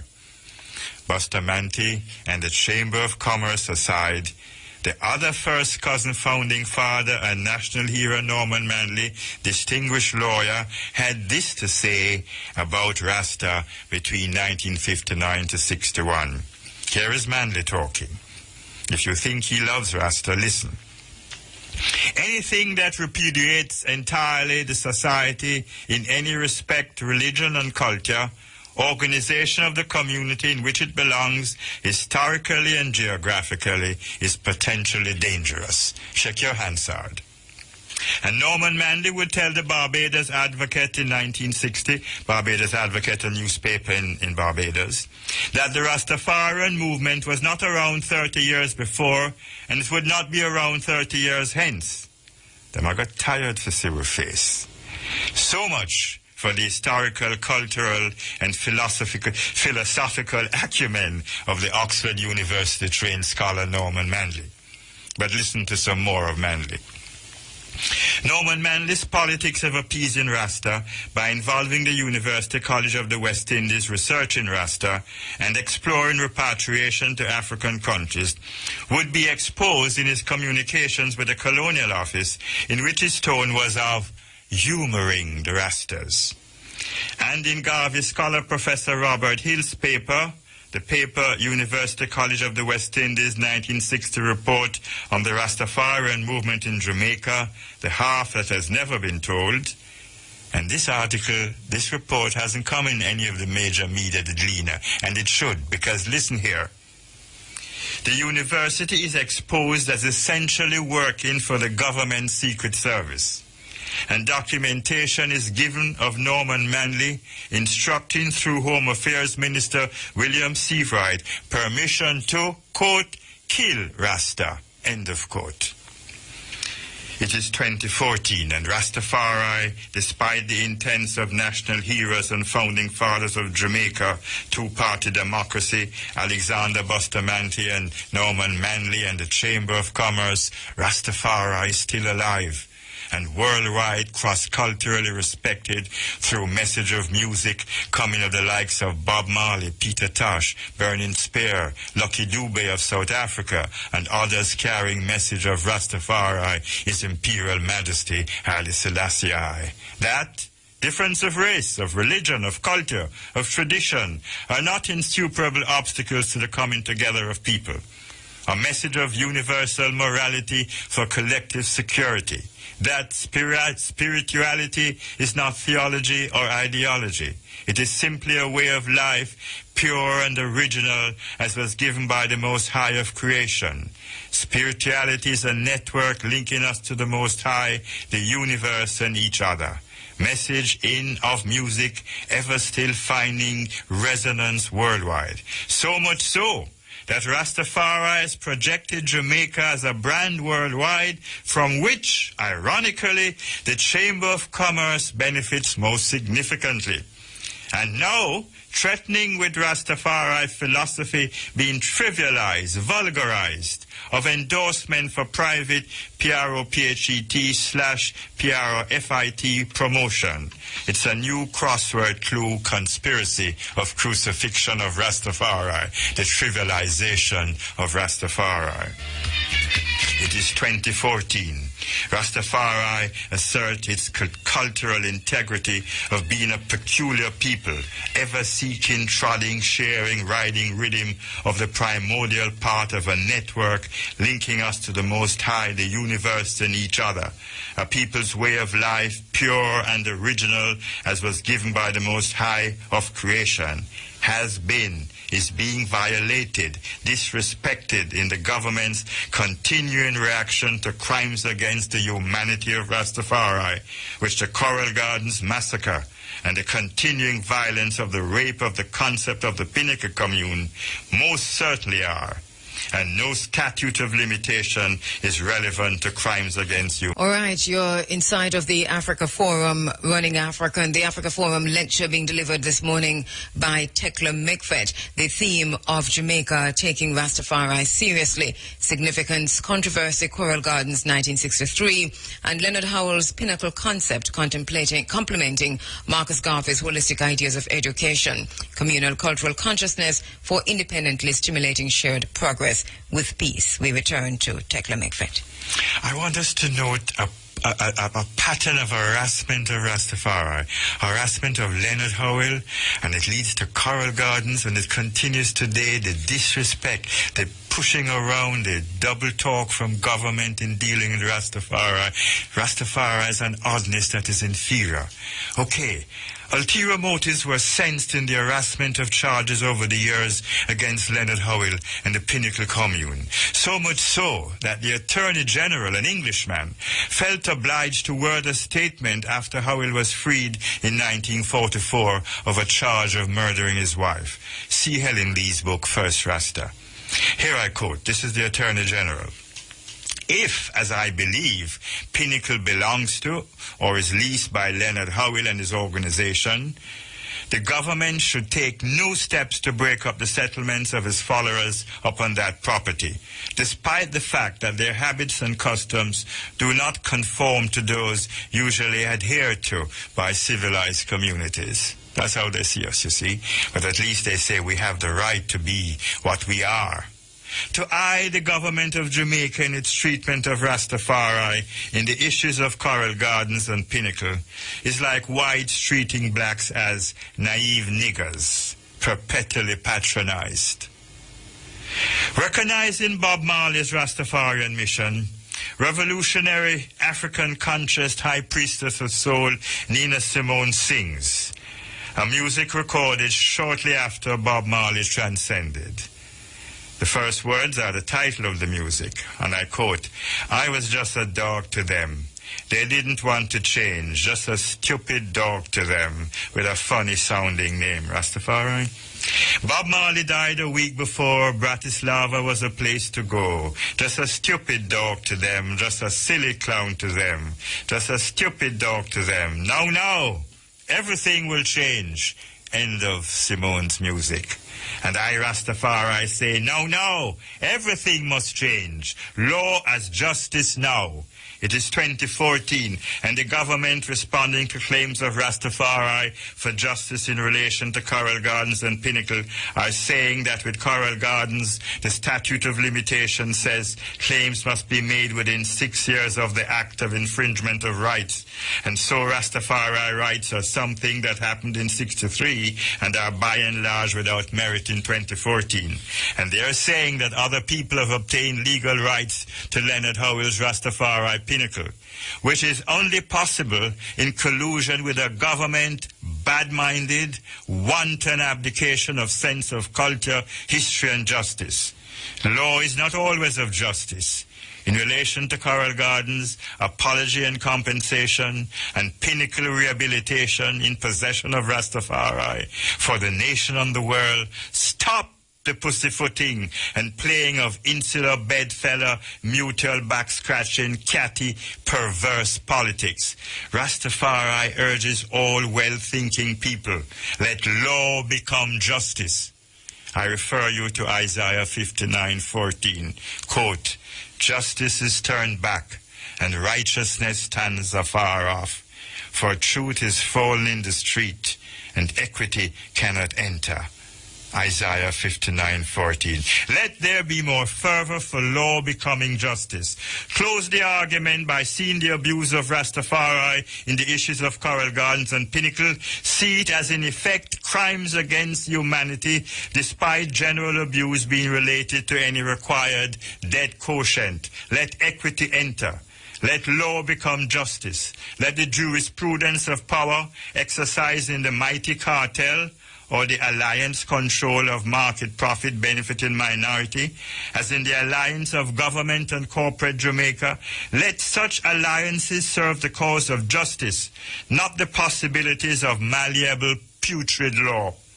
Let law become justice in respect for Rastafari rights related to Coral Gardens and Pinnacle.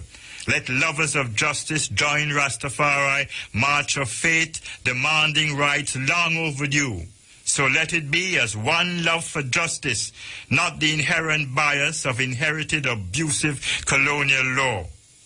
18th century English philosopher Edmund Burke states, quote, "All that is necessary for the triumph of evil is that good men do nothing," end of quote.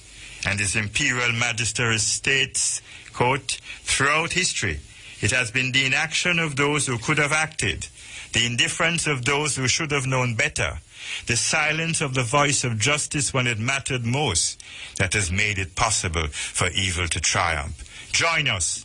Get up, stand up as a Jamaican family for rightful rights, for justice. Are you ready to carry the message nationwide, worldwide? Join us. Let law become justice related to Rastafari rights in the issues of Coral Gardens and Pinnacle. Still, every day we pay the price, seen as a stupid dog, silly clown, humored, as of entertaining difference. The spiritual is diminished as entertainment.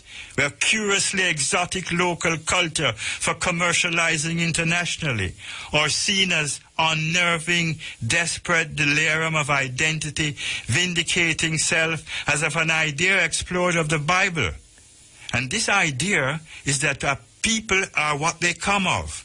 And this is the idea explored by now popular 13th century Sufi poet Rumi, explored by Dante and by T.S. Eliot, of a primitive instinct for repatriation, to being what you come of in the beginning. Leonard Howell, Bob Marley, Rastafari have been, is a living sacrifice. Now, everything must change. Victory out of sacrifice. Law as justice now. So let it be that little David, in outrage for his people disrespected, steps forward in faith to conquer Goliath, granting apology, compensation, restitution for the treatment of Rastafari, typified of Coral Gardens 1963, as well as for the typically barbarous treatment of Leonard Howell and the commune of Pinnacle, finally plundered, scattered by agents of the state in 1954 and burned to the ground in 1958. So let it be. Jah live, Rastafari, Jah be praised.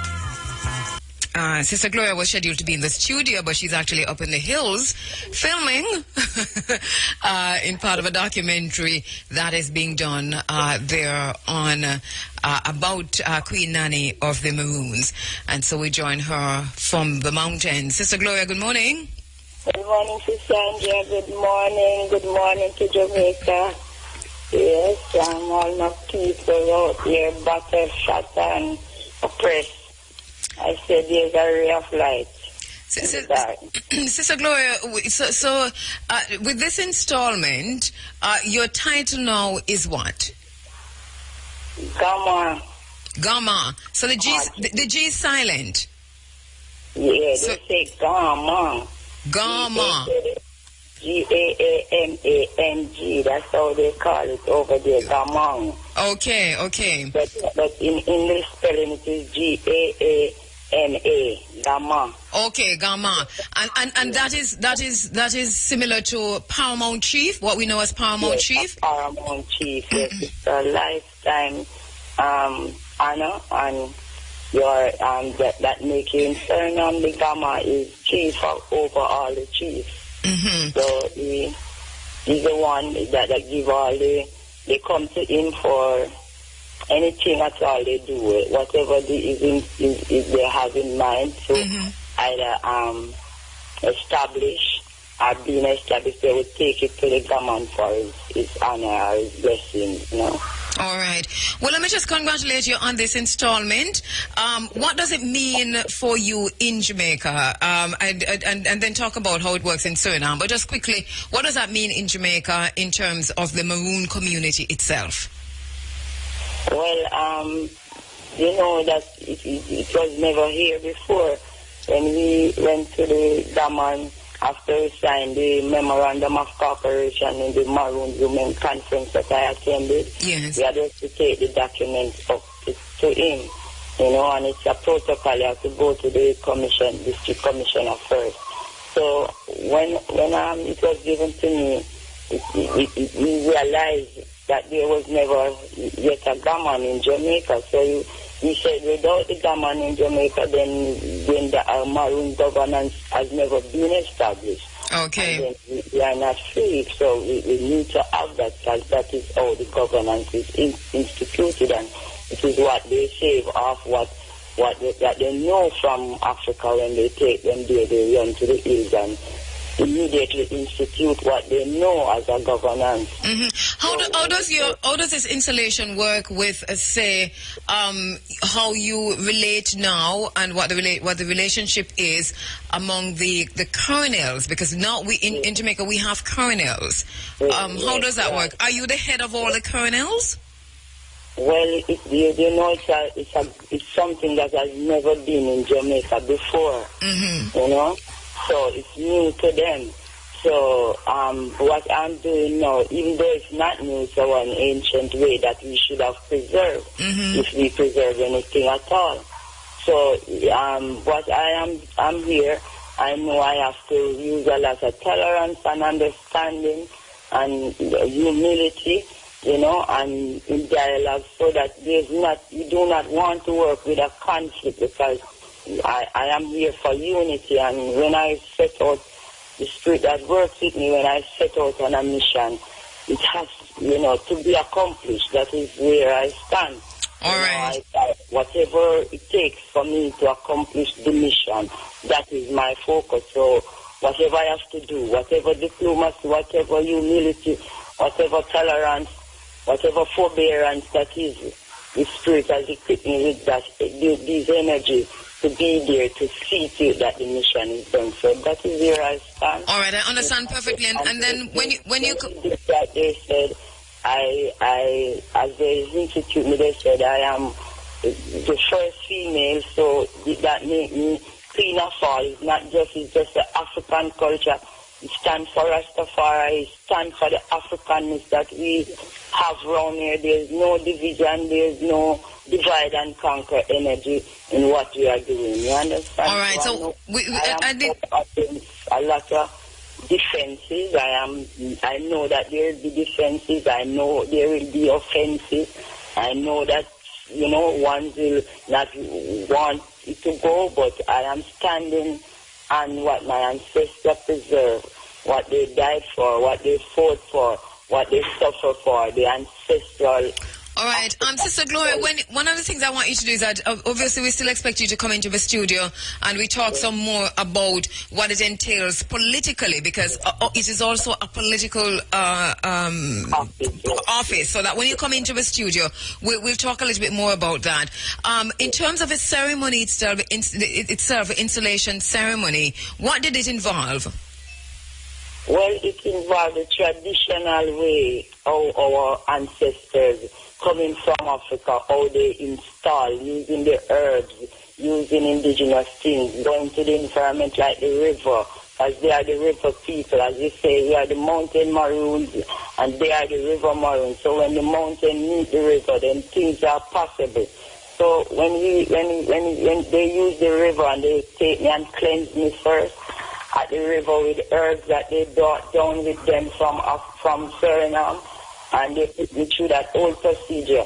Now they have a way to give you greater honors, and they know it's to the eye. So what they did was install my kingman with me, so as to balance the energy, so that I don't, you know, feel like I'm too over. There's always a balance. So and what they did was go through the whole installment of how to put it, because here we see some of our ancestral people who say they saved their ancestral lands and using this way of the Jamaican electoral system for things. So hopefully this will shed a light in this corner to see that there's a traditional way of our ancestors know that their people was installed. Sister Gloria, we're going to leave it there. I just wanted to make a quick link with you because I know that you're filming now and so on, in the interest of time. But I still invite you to come into the studio when you have time so that we can go through what the office means, to talk about the installation, which was really, I understand, and I heard from persons who were there, including Nana Esiboa, that it was quite something to witness. Nana Esiboa, of course, Sister Minnie. Thank you very much, my sister, and we'll talk when you come in. Thanks for having me, yeah, man. And blessed love to Jamaica. Thanks, man. And I know the struggle, I know the pain. I feel in your pain, but I said this morning, strength, there's a light in the darkness. Give thanks, my sister. All right. Installed as Gamang, as Sister Gloria, and the process on Sunday, as Paul Williams is reporting in The Observer, was accumulation of what that started in Suriname last year when Sister Gloria spent a month as a guest of the Maroon Women's Network. You'll recall that we talked with her from Suriname a few times. And the installation involved river cleansing, and what we just by looking at the pictures, it seems similar to me, and I don't know, I wasn't there, to some of what is done with fetish priests in Ghana. Sister Nana Isiboa can probably tell me otherwise. Then there's also the ceremonial stool. that was involved in that. There's a story in the Jamaica Observer today written by Paul Williams in which you can learn much more about what happened there. So congratulations to Sister Gloria. We'll hear more from her about the installation as Gaman. The essence of power is the ability to define someone's reality and have them live according to that definition as though it is a definition of their own choosing. Once again, we say that the IMF in Jamaica and Christ Lagarde, who is actually Christine Lagarde, who was in Jamaica just this weekend, defining our reality to us. And that is the essence of power. We saw this playing out in front of our very own eyes. The extent to which the Bretton Woods institutions continue to wield this power over diaspora African and continental Africans. It is a travesty. But we also saw the extent to which those in positions of leadership sucked up and soaked up and reveled in some of what she had to say in terms of the extent to which she was, with her powerful self, defining our reality to us. And then the way we're turning around this morning and accepting that reality and living within that reality as if we chose that definition of our reality for ourselves. Powerful people are these persons from the IMF and so on.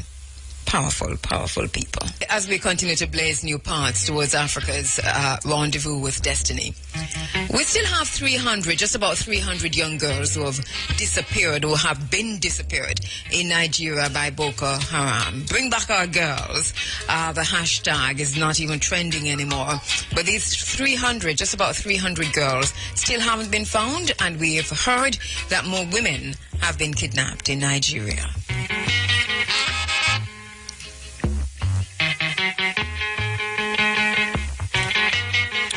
Question is, what are we going to do about our plight wherever we are?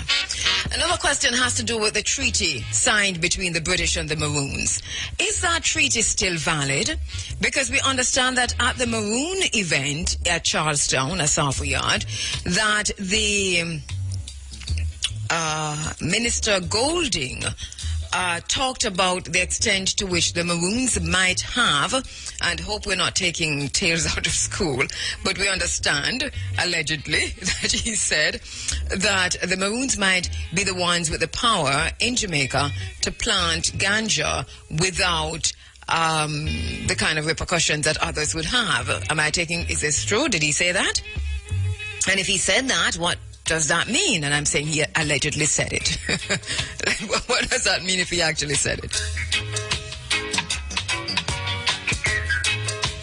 But the question, is the treaty still valid? Is the treaty between the Maroons and the British still valid?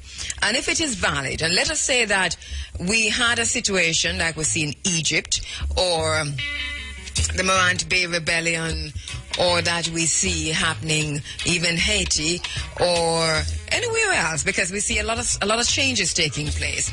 Would the Maroons side with the British, of which Jamaica is still a part of the Commonwealth and also ruled through the Governor General by the British? Is the treaty between the British and the Maroons still valid? Did anybody void that treaty? Is that treaty still valid? And if it is still valid, what does it mean? Question. Another question is, what happened to the heritage site lot earmarked at Pinnacle? What happened to that lot that was earmarked at Pinnacle to be a heritage site? That's another question. And then we've been asking this question, how come there's a Confucius Institute at UWI and there's no Garvey Institute up there? We need a Pan-African Institute. You heard Tekla Mekfet in his lecture this morning talked about a Pan-African center in Sudan. But how come there's a Confucius Institute at UWI and there's no Garvey Institute, or African Institute for that matter? We're watching the Walter Rodney Commission of Inquiry. It is still on. Justice for Walter Rodney. That Commission of Inquiry into the assassination of Walter Rodney is still on. We're watching the extent to which genetically modified products continue to come into our island willy-nilly. We're also looking at the plans to make beaches available, access to Jamaica's beaches. We're watching those. also watching the militarization of Africa and the Caribbean waters, AFRICOM, CBSI. Just a few things we have our eyes on. We're watching China and Jamaica because we're saying that to understand China in Jamaica, we have, a lot of examples that we can look to. And one of that, of course, is understanding China and looking at and understanding China in Africa. It's not all good. Not all bad, but not all good. All right, so we want to go to the phone lines to speak with Lady President of the UNIA ACL, Valerie Dixon, who's going to be talking to us about the plans for the celebration 100th. Morning, Valerie. Thank you for joining us inside of the Africa Forum. Good morning, Kabu, and good morning, Jamaica, and good morning to the rest of the world. Thanks for joining us, Valerie Dixon, of course, Lady President of the UNIA ACL in Jamaica. Earlier this morning, I spoke, Valerie, with Delia Harris of the Ministry of Culture, and she pointed out that the ministry is working with the UNIA in Jamaica for the 100th celebration of Mwalimu Marcus Garvey. Can you tell us a little bit about that? What is the partnership like?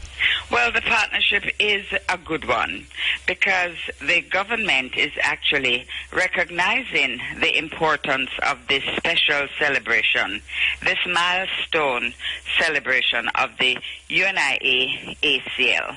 So a number of the activities, and I must point out that our activities are really in progress. We're in progress of finalizing these activities that will take place during our year of celebration.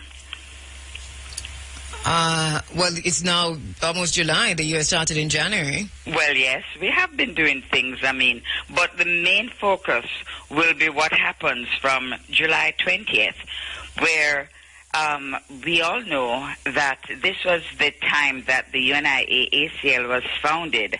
And Scott's Kirk, by the way, the word Kirk means church. Scott's Kirk, situated at 56 Church Street, played an integral role in the UNIA's early years. You see, it must be remembered that the UNIA did not have its own meeting place or headquarters until 1923, when it acquired premises at 76 King Street. So the early mass meetings were held in the hall at Scott's Kirk, and this hall was called the Collegiate Hall. So we're hoping to have a church service at Scott's Kirk on this particular day, July 20th. Okay, then so on July 20, which is, and this service will be the centennial service, as you have Yes, mentioned. the centennial service for the UNIA. All right, and then from there... And then further in the evening, in the afternoon at 2 p.m., there will be a lecture at the Institute of Jamaica. Mm-hmm. And our president, Mr. Stephen Golden, will be the guest speaker at this particular lecture. All right. So two things happening on July 21 is a centennial service, and the other one is the Institute of Jamaica, the lecture of the Institute of Jamaica in the evening. That's right. And there are other stuff, there are other things in between that leading up to August 17. Yes. Yes, tell us about I'll just quickly let you know that most of these things are in the process. It's a process, because between July 21 to July 25, we hope to be doing some signage at the early addresses associated with the UNIA, and one such address was where the concept of the UNIA was actually born. That is at 121 Orange Street. Right, and I noticed that you said you hope to be doing, so you're saying that this is not yet... nothing is written in stone. All right, nothing is written. But is it written? Is it written? Well, let me put it this way. It is written, and we're hoping that all will be well. All right. And then on July, and this is between July 21 and 25. I just quickly want to point out these significant places. 121 Orange Street, which was the apartment rented by Marcus Garvey, 34 Charles Street. And 34 Charles Street was actually the office space for the UNIA that was rented by Amy Ashwood. I don't think she was Amy Ashwood Garvey at the time, but she was instrumental, and she was actually a co-founder, along with Marcus Garvey, of the founding of the UNIA. So space for an office was rented at 34 Charles Street. And then there was 67 Slipe Road, which was the international headquarters. And this was called Eloise Park. He kept the name from probably the owner who he bought the place from. And this was a center operated by Marcus Garvey, and it played a very, very integral role in the education, entertainment. It was a meeting place. And so when you say signage to these places, what would the signs look like? Is that you're putting up storyboards? To be honest with you, I would have to leave that to the persons who are actually involved in making... Our president, Stephen Golden, is also instrumental in working out what this signage will look like. And I don't want to really... I'm asking this because you've given so much information, you're giving so much information about these places. I'm wondering if what we find there will be storyboards or just signs saying this is I believe it should be educational, so I'm expecting it to be more than just a sign. But to give some story as to why these places are significant. All right, and there are no storyboards at these places yet? Not yet. I think that the history is just being unearthed. Yes. So it will take a little time, but we're hoping to get there. I don't know about the history just being unearthed, Valerie. I mean, I've been hearing about these places since 1990 at least. All right. So and then July 27 is the mass meeting in Montego Bay. We'll be doing a recruitment drive in Montego Bay. So that will be on July 27th. Then July 31st, this is where we're going to partner now with the government, because at the Emancipation Jubilee, which will be held at Seville Heritage Park, this is the annual event put on by the Heritage Trust in St. Anne, and the UNIA will bring greetings this year in recognition of the centennial. So that's what the partnership is, the UNIA bringing greetings? Well, let me put it this way, Andrea. We've been invited to bring greetings this year in recognition of the centennial. But that doesn't sound like a partnership. That's an invitation. Well, let me put it this way again. The government is working with the UNIA in recognition of the centennial year. And I think that is good because we're now together. So if we're together, then to my mind, that serves But Valerie, I can only be a journalist. I can be what I can be. And so I heard from the ministry this morning through Delia Harris that there's a partnership between the ministry and the UNIA. I am listening to you. So far, you don't even know if the storyboards are going to go up. And I bet you anything behind that is funding. So the government could fund that. The next thing is that, so you said this is where the partnership is going to be. Emancipation Jubilee at Seville Heritage Park. But the partnership is the UNIA invited to bring greetings. That doesn't sound like any partnership to me. Andrea, you can invite anybody to bring greetings. That's not a partnership. That's an invitation. To be quite honest with you, I am positive in going forward. And I believe that in time... But despite your positivity, can you answer whether or not there's a partnership between the UNIA and the Ministry of Culture? Without being put on the spot, let me take off my Lady President hat and say that I believe that there is a partnership between the government and the UNIA ACL. All right. And then August 1, you're moving to Montego Bay? Yes, to the Jerk Festival, where I will bring greetings. And it's a little bit of twinning Marcus Garvey and his whole role, and the role of the Maroons, and Marcus Garvey being a Maroon himself, and the Maroon and their connection with Jerk and the Tainas. All of that will be played out at the Montego Bay Jerk Festival. All right, and I see now that later on August 3 that there's another big event. Right, there's a big event taking place. It's actually our monthly mass meeting, and we're hoping that this one will be really special, seeing that it is our centennial year. Another interesting development is that we will take part in the Anti-Roche Festival on August 5.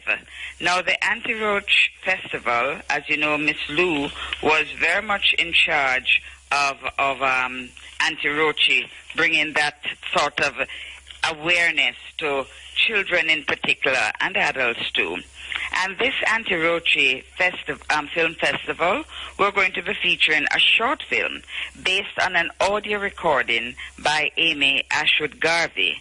And it's talking about the founding of the UNIA. It runs for maybe about 20 minutes. Mm-hmm. So that will give us some more history there as to the important role that Amy Ashwood played in the founding of the UNIA. And I see, Valerie, that there is an international conference that is scheduled for August 11 to 15. Yes. Can you tell us some about that? This is open only to members. Mm-hmm.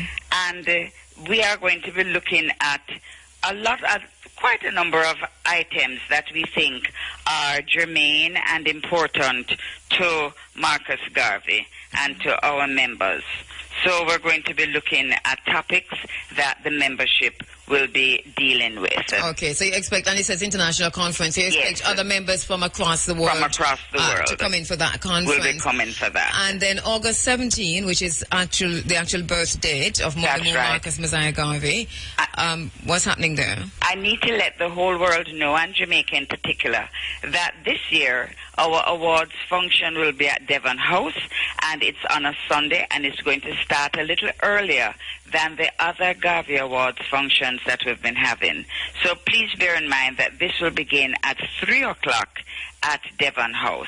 Mm-hmm. And this annual event is to recognize ordinary Jamaicans doing extraordinary things. Mm-hmm. So please remember that this year, the beginning time for this function will be at 3 p.m. All right. And you're wrapping up on August 20? Wrapping up now on August 20. Well, we won't really wrap up because, as I said, we have ongoing things right through to next year when the year ends. Yes. But on August 20, the UNIA film series that began in May will take place, which took place every Wednesday. And we're going to be having it at Maskell Square, which is our food court in Crossroads, operated by 3 members of the UNIA who actually have a food court where we do food and we come together in solidarity with each other. That. Yes, yes. I've heard about One that. is Africa Cafe, African food served only. But listen, you're not going to do the Africa Cafe and all the others going to advertise on Ari. Thank you very much. Okay. All right. But just to let you know that it's a food court, our whole purpose is for improvement. We're not doing any. I quite understand. Any free ads on the commercial station. I quite understand. Yes. But that shows you where we're headed, and we have started training for our members. Rada and Joseph are playing some vital roles in training our members in agro-processing and in how to manage businesses. So we're starting to get our members involved now to realize that their improvement is tantamount, but they are the ones who have to take that initial step. Thank you very much, Valerie. Mr. Donna McFarlane. Donna McFarlane, good morning. Good morning, Kabu. How are you? I am doing very well. I got your desperate message. I know. So nice to hear you again. Yes. Well, here we are. I'm very happy that you could still join us. Yes. All right, yes. Of course. All right, Donna, so Liberty Hall, as usual, the annual Mwalimu Marcus Messiah Garvey lecture. But this year, 100 years of Garveyism. Tell us about what will be happening at Liberty Hall, what form the lecture will take, who's coming in for this. Well, before we talk about the lecture, let me just say that, our commemoration or recognition of the 100 years of the UNIA began in February. Yes. Where we brought together 320 student teachers from all the 8 teachers' colleges around Jamaica, as well as the 3 departments of education in the universities in Jamaica, at the conference center. We partnered with Medgar Evers College, a historical black college in New York City, and they had 80 of their student teachers. And the conference theme was looking at the UNIA ACL and how through its activities and organization it supported and built self-identity and self-reliance. Wow, yes. It was really a wonderful conference. The guest speaker, we had several, but the guest speaker was Dr. Joyce King, whose book on black education, she's out of Atlanta, University of Georgia. And it was really a wonderful event. We also had a Kamawadi knife who spoke about entrepreneurship, and we had Dr. Brown from Medgar. Yes. So it was really a wonderful whole day event. And through videocast, this link, video conferencing, our students were able to converse with the students in New York. So that was really a wonderful program, and we got lots out of that. Then after that now, August 1st, which is the actual day that Garvey chose to launch the UNIA onto the world stage. And as you know, that's Emancipation Day. He never did anything that, everything that he did had a specific significance. And I think he was thinking perhaps of a re-emancipation through the UNIA of the people of Jamaica. And the world, the black people, wherever they are. So the purpose of our launch is to have a program called Harambe, which is Let's All Get Together. And it's to celebrate the 100th anniversary of the launch. And that's on August 1? That's August 1st. At Liberty Hall? Liberty Hall at 76 King Street. What from time? 10 a.m. to 5 p.m. Okay, so we can... Okay, great. So persons will get a chance. Persons who are leaving Seville, who want to come by there, can leave Seville and do that, And of course, the theme is Up You Mighty Race. You can accomplish what you will. And on the event, we have invited people who actually represent that self-reliance through businesses that they have created that utilize mainly Jamaican raw materials to create, process, and manufacture products for sale. So these will include medicinal products, jewelry, fashion, all of those things. So we're asking people who do that to come and exhibit their stuff then. We'll also, in the Garvey Great Hall, mount the Garvey Centennial exhibition that was donated by the Schomburg, which actually shows the UNIA throughout the world, as well as a great emphasis on the UNIA in Harlem. Because as you know, these are the iconic photographs of James Vanderzee, who was the official photographer of the UNIA. We'll also air in the Multimedia Museum, the Garvey Multimedia Museum, 3 speeches that have been sort of redone on DVD by Delixino, a brother out of Atlanta, from 78 Records. And these speeches are, upon return to the United States, an explanation of the objects of the UNIA, and the whirlwind speech. So this will be shown in the Garvey Museum, as well as other films on Garvey, the Black Star Line, etc. We'll also have on that day conversation with elder Garveyites, specifically Sister Samad and Brother Simon Clark. Both of them were children during the UNIA movement, and they were part of the juveniles, that group within the UNIA. Samad in Harlem and Simon Clark in Panama. This will be a conversation, and we'll hear more about what that And what meant. date is this? What date is this? This is also on the 1st. On the 1st. Wow. Sounds good. We'll have our children, because, we have a summer program every year, and our summer program will only last 4 weeks this year, and it will be Garvey oration. Our children will be taught to recite Garveyism, and they will present their program or their performance on that day. We'll also have music and food and a motivational speaker. We're trying So Donna, a full day of activities on the 1st, and moving from the 20th, and then also on the I'm jumping a bit because of interest of time. Then on the 17th, the lecture. Talk to us about the lecture. Yes, from last year we asked Robert Hill to do our lecture on Garvey, and he gave us a title which I know not much about yet. And while I haven't spoken to him, we are again in negotiation. Well, we have to discuss whether we are going to have it at Liberty Hall as usual, which would mean that we would go to the Wreath Lane as usual, and those persons would then come to Liberty Hall and relax and get ready for this lecture. And as you know, we are talking as to whether we should actually move this to St. Anne, which I think would be wonderful. I know that there are conversations going on. In terms of of course, being a part of your huge celebration. Of course. And also airing it live, I think, is really absolutely wonderful. So I haven't been able to speak to Robert yet, but we are talking. All so right. We'll come forward with that. Okay, we'll know by next Sunday. We'll make that one way or the other. In any case, what we know is that Robert Hill will be in Jamaica and that he will be delivering the Garvey lecture on the 17th of August. Annual Garvey. Right, the annual Mwalimu Marcus Messiah Garvey lecture. Donna, it sounds good. It's all coming together. Yeah. And it sounds as if it's going to be like a brilliant, 2 months leading up. We just hope that we can do what we do in unison, together in unity, all of us, supporting what everybody else is doing in the different places. So is there any charge anywhere at all for people to come to Liberty Hall to see any of this, or you just come and be a part of all of it? No, of course. It'll be absolutely free on that day. Okay. On those days. All right. As usual. Yes, as usual. Thank you very much, my sister Donna McFarlane, thank you very much, Director and Curator of Liberty Hall. Thanks, Donna. Bye-bye. All right. Thank you very much there. So, lots happening. I hope you have your calendars out and your diaries and so on. You're making note of the days. 100 years of Mwalimu Marcus Messiah Garvey. We're bringing it all together, and I'm quite sure that at the end of the day, it would have all come together. We're not worried that it won't.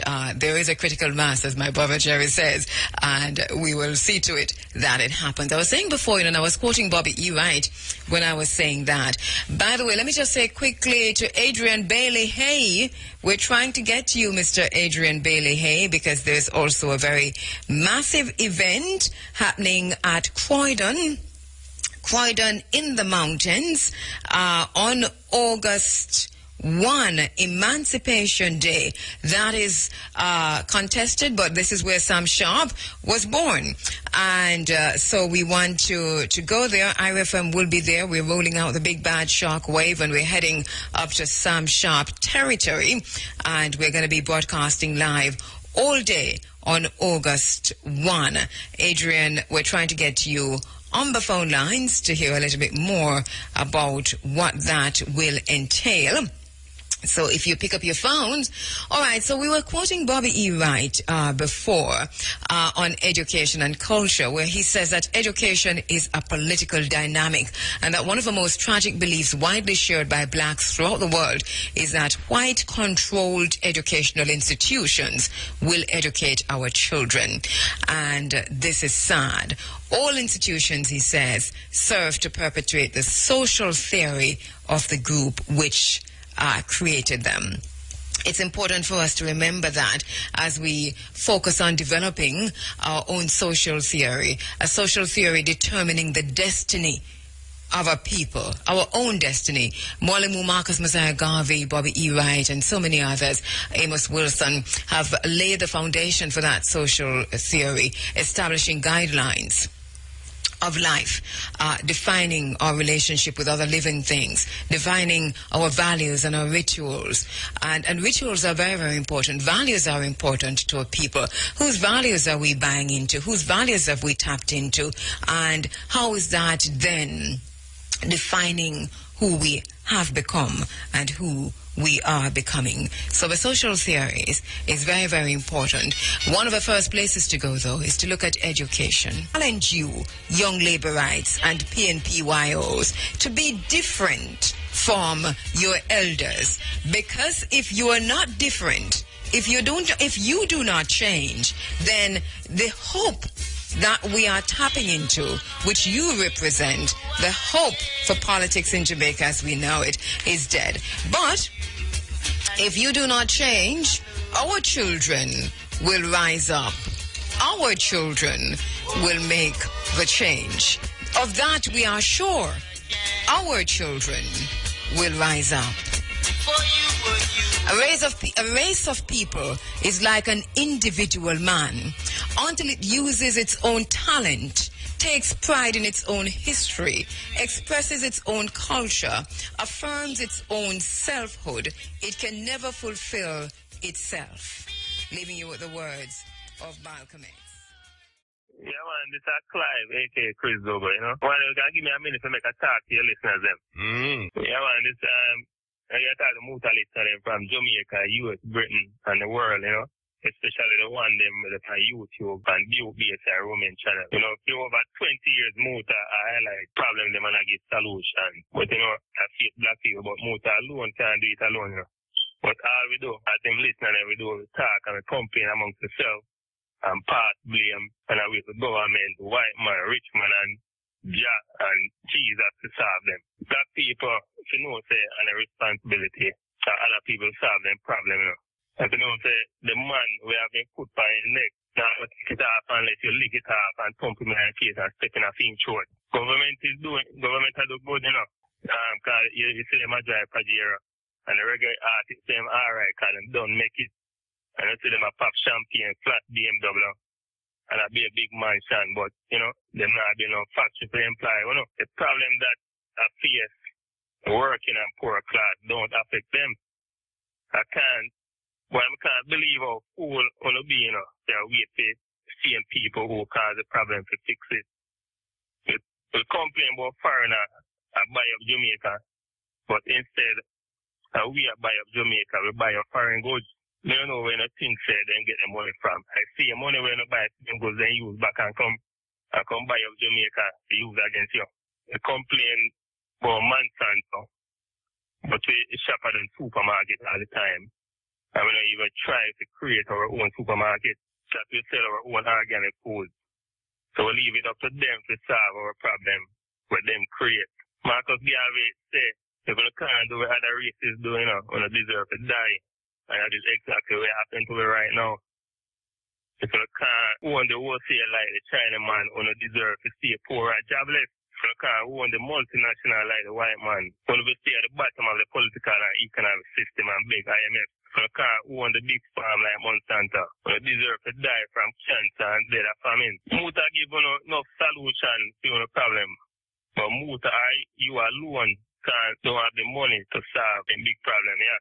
So if we put the money together, we can create the big man, big corporation, or big business that will represent our interests and agenda to work to solve our problem. I say, me don't say already, you know, if 1,000 Muta listener put $1,000 US, that's $1 million US, 100 million Jamaica can set a foundation, start a business. We are going to invest in building and expanding black business like farm, supermarket, car creator, transportation, etc., etc., which will provide wealth and jobs amongst our own by ourselves. Talking and complaining is good, you know, because they highlight the problem.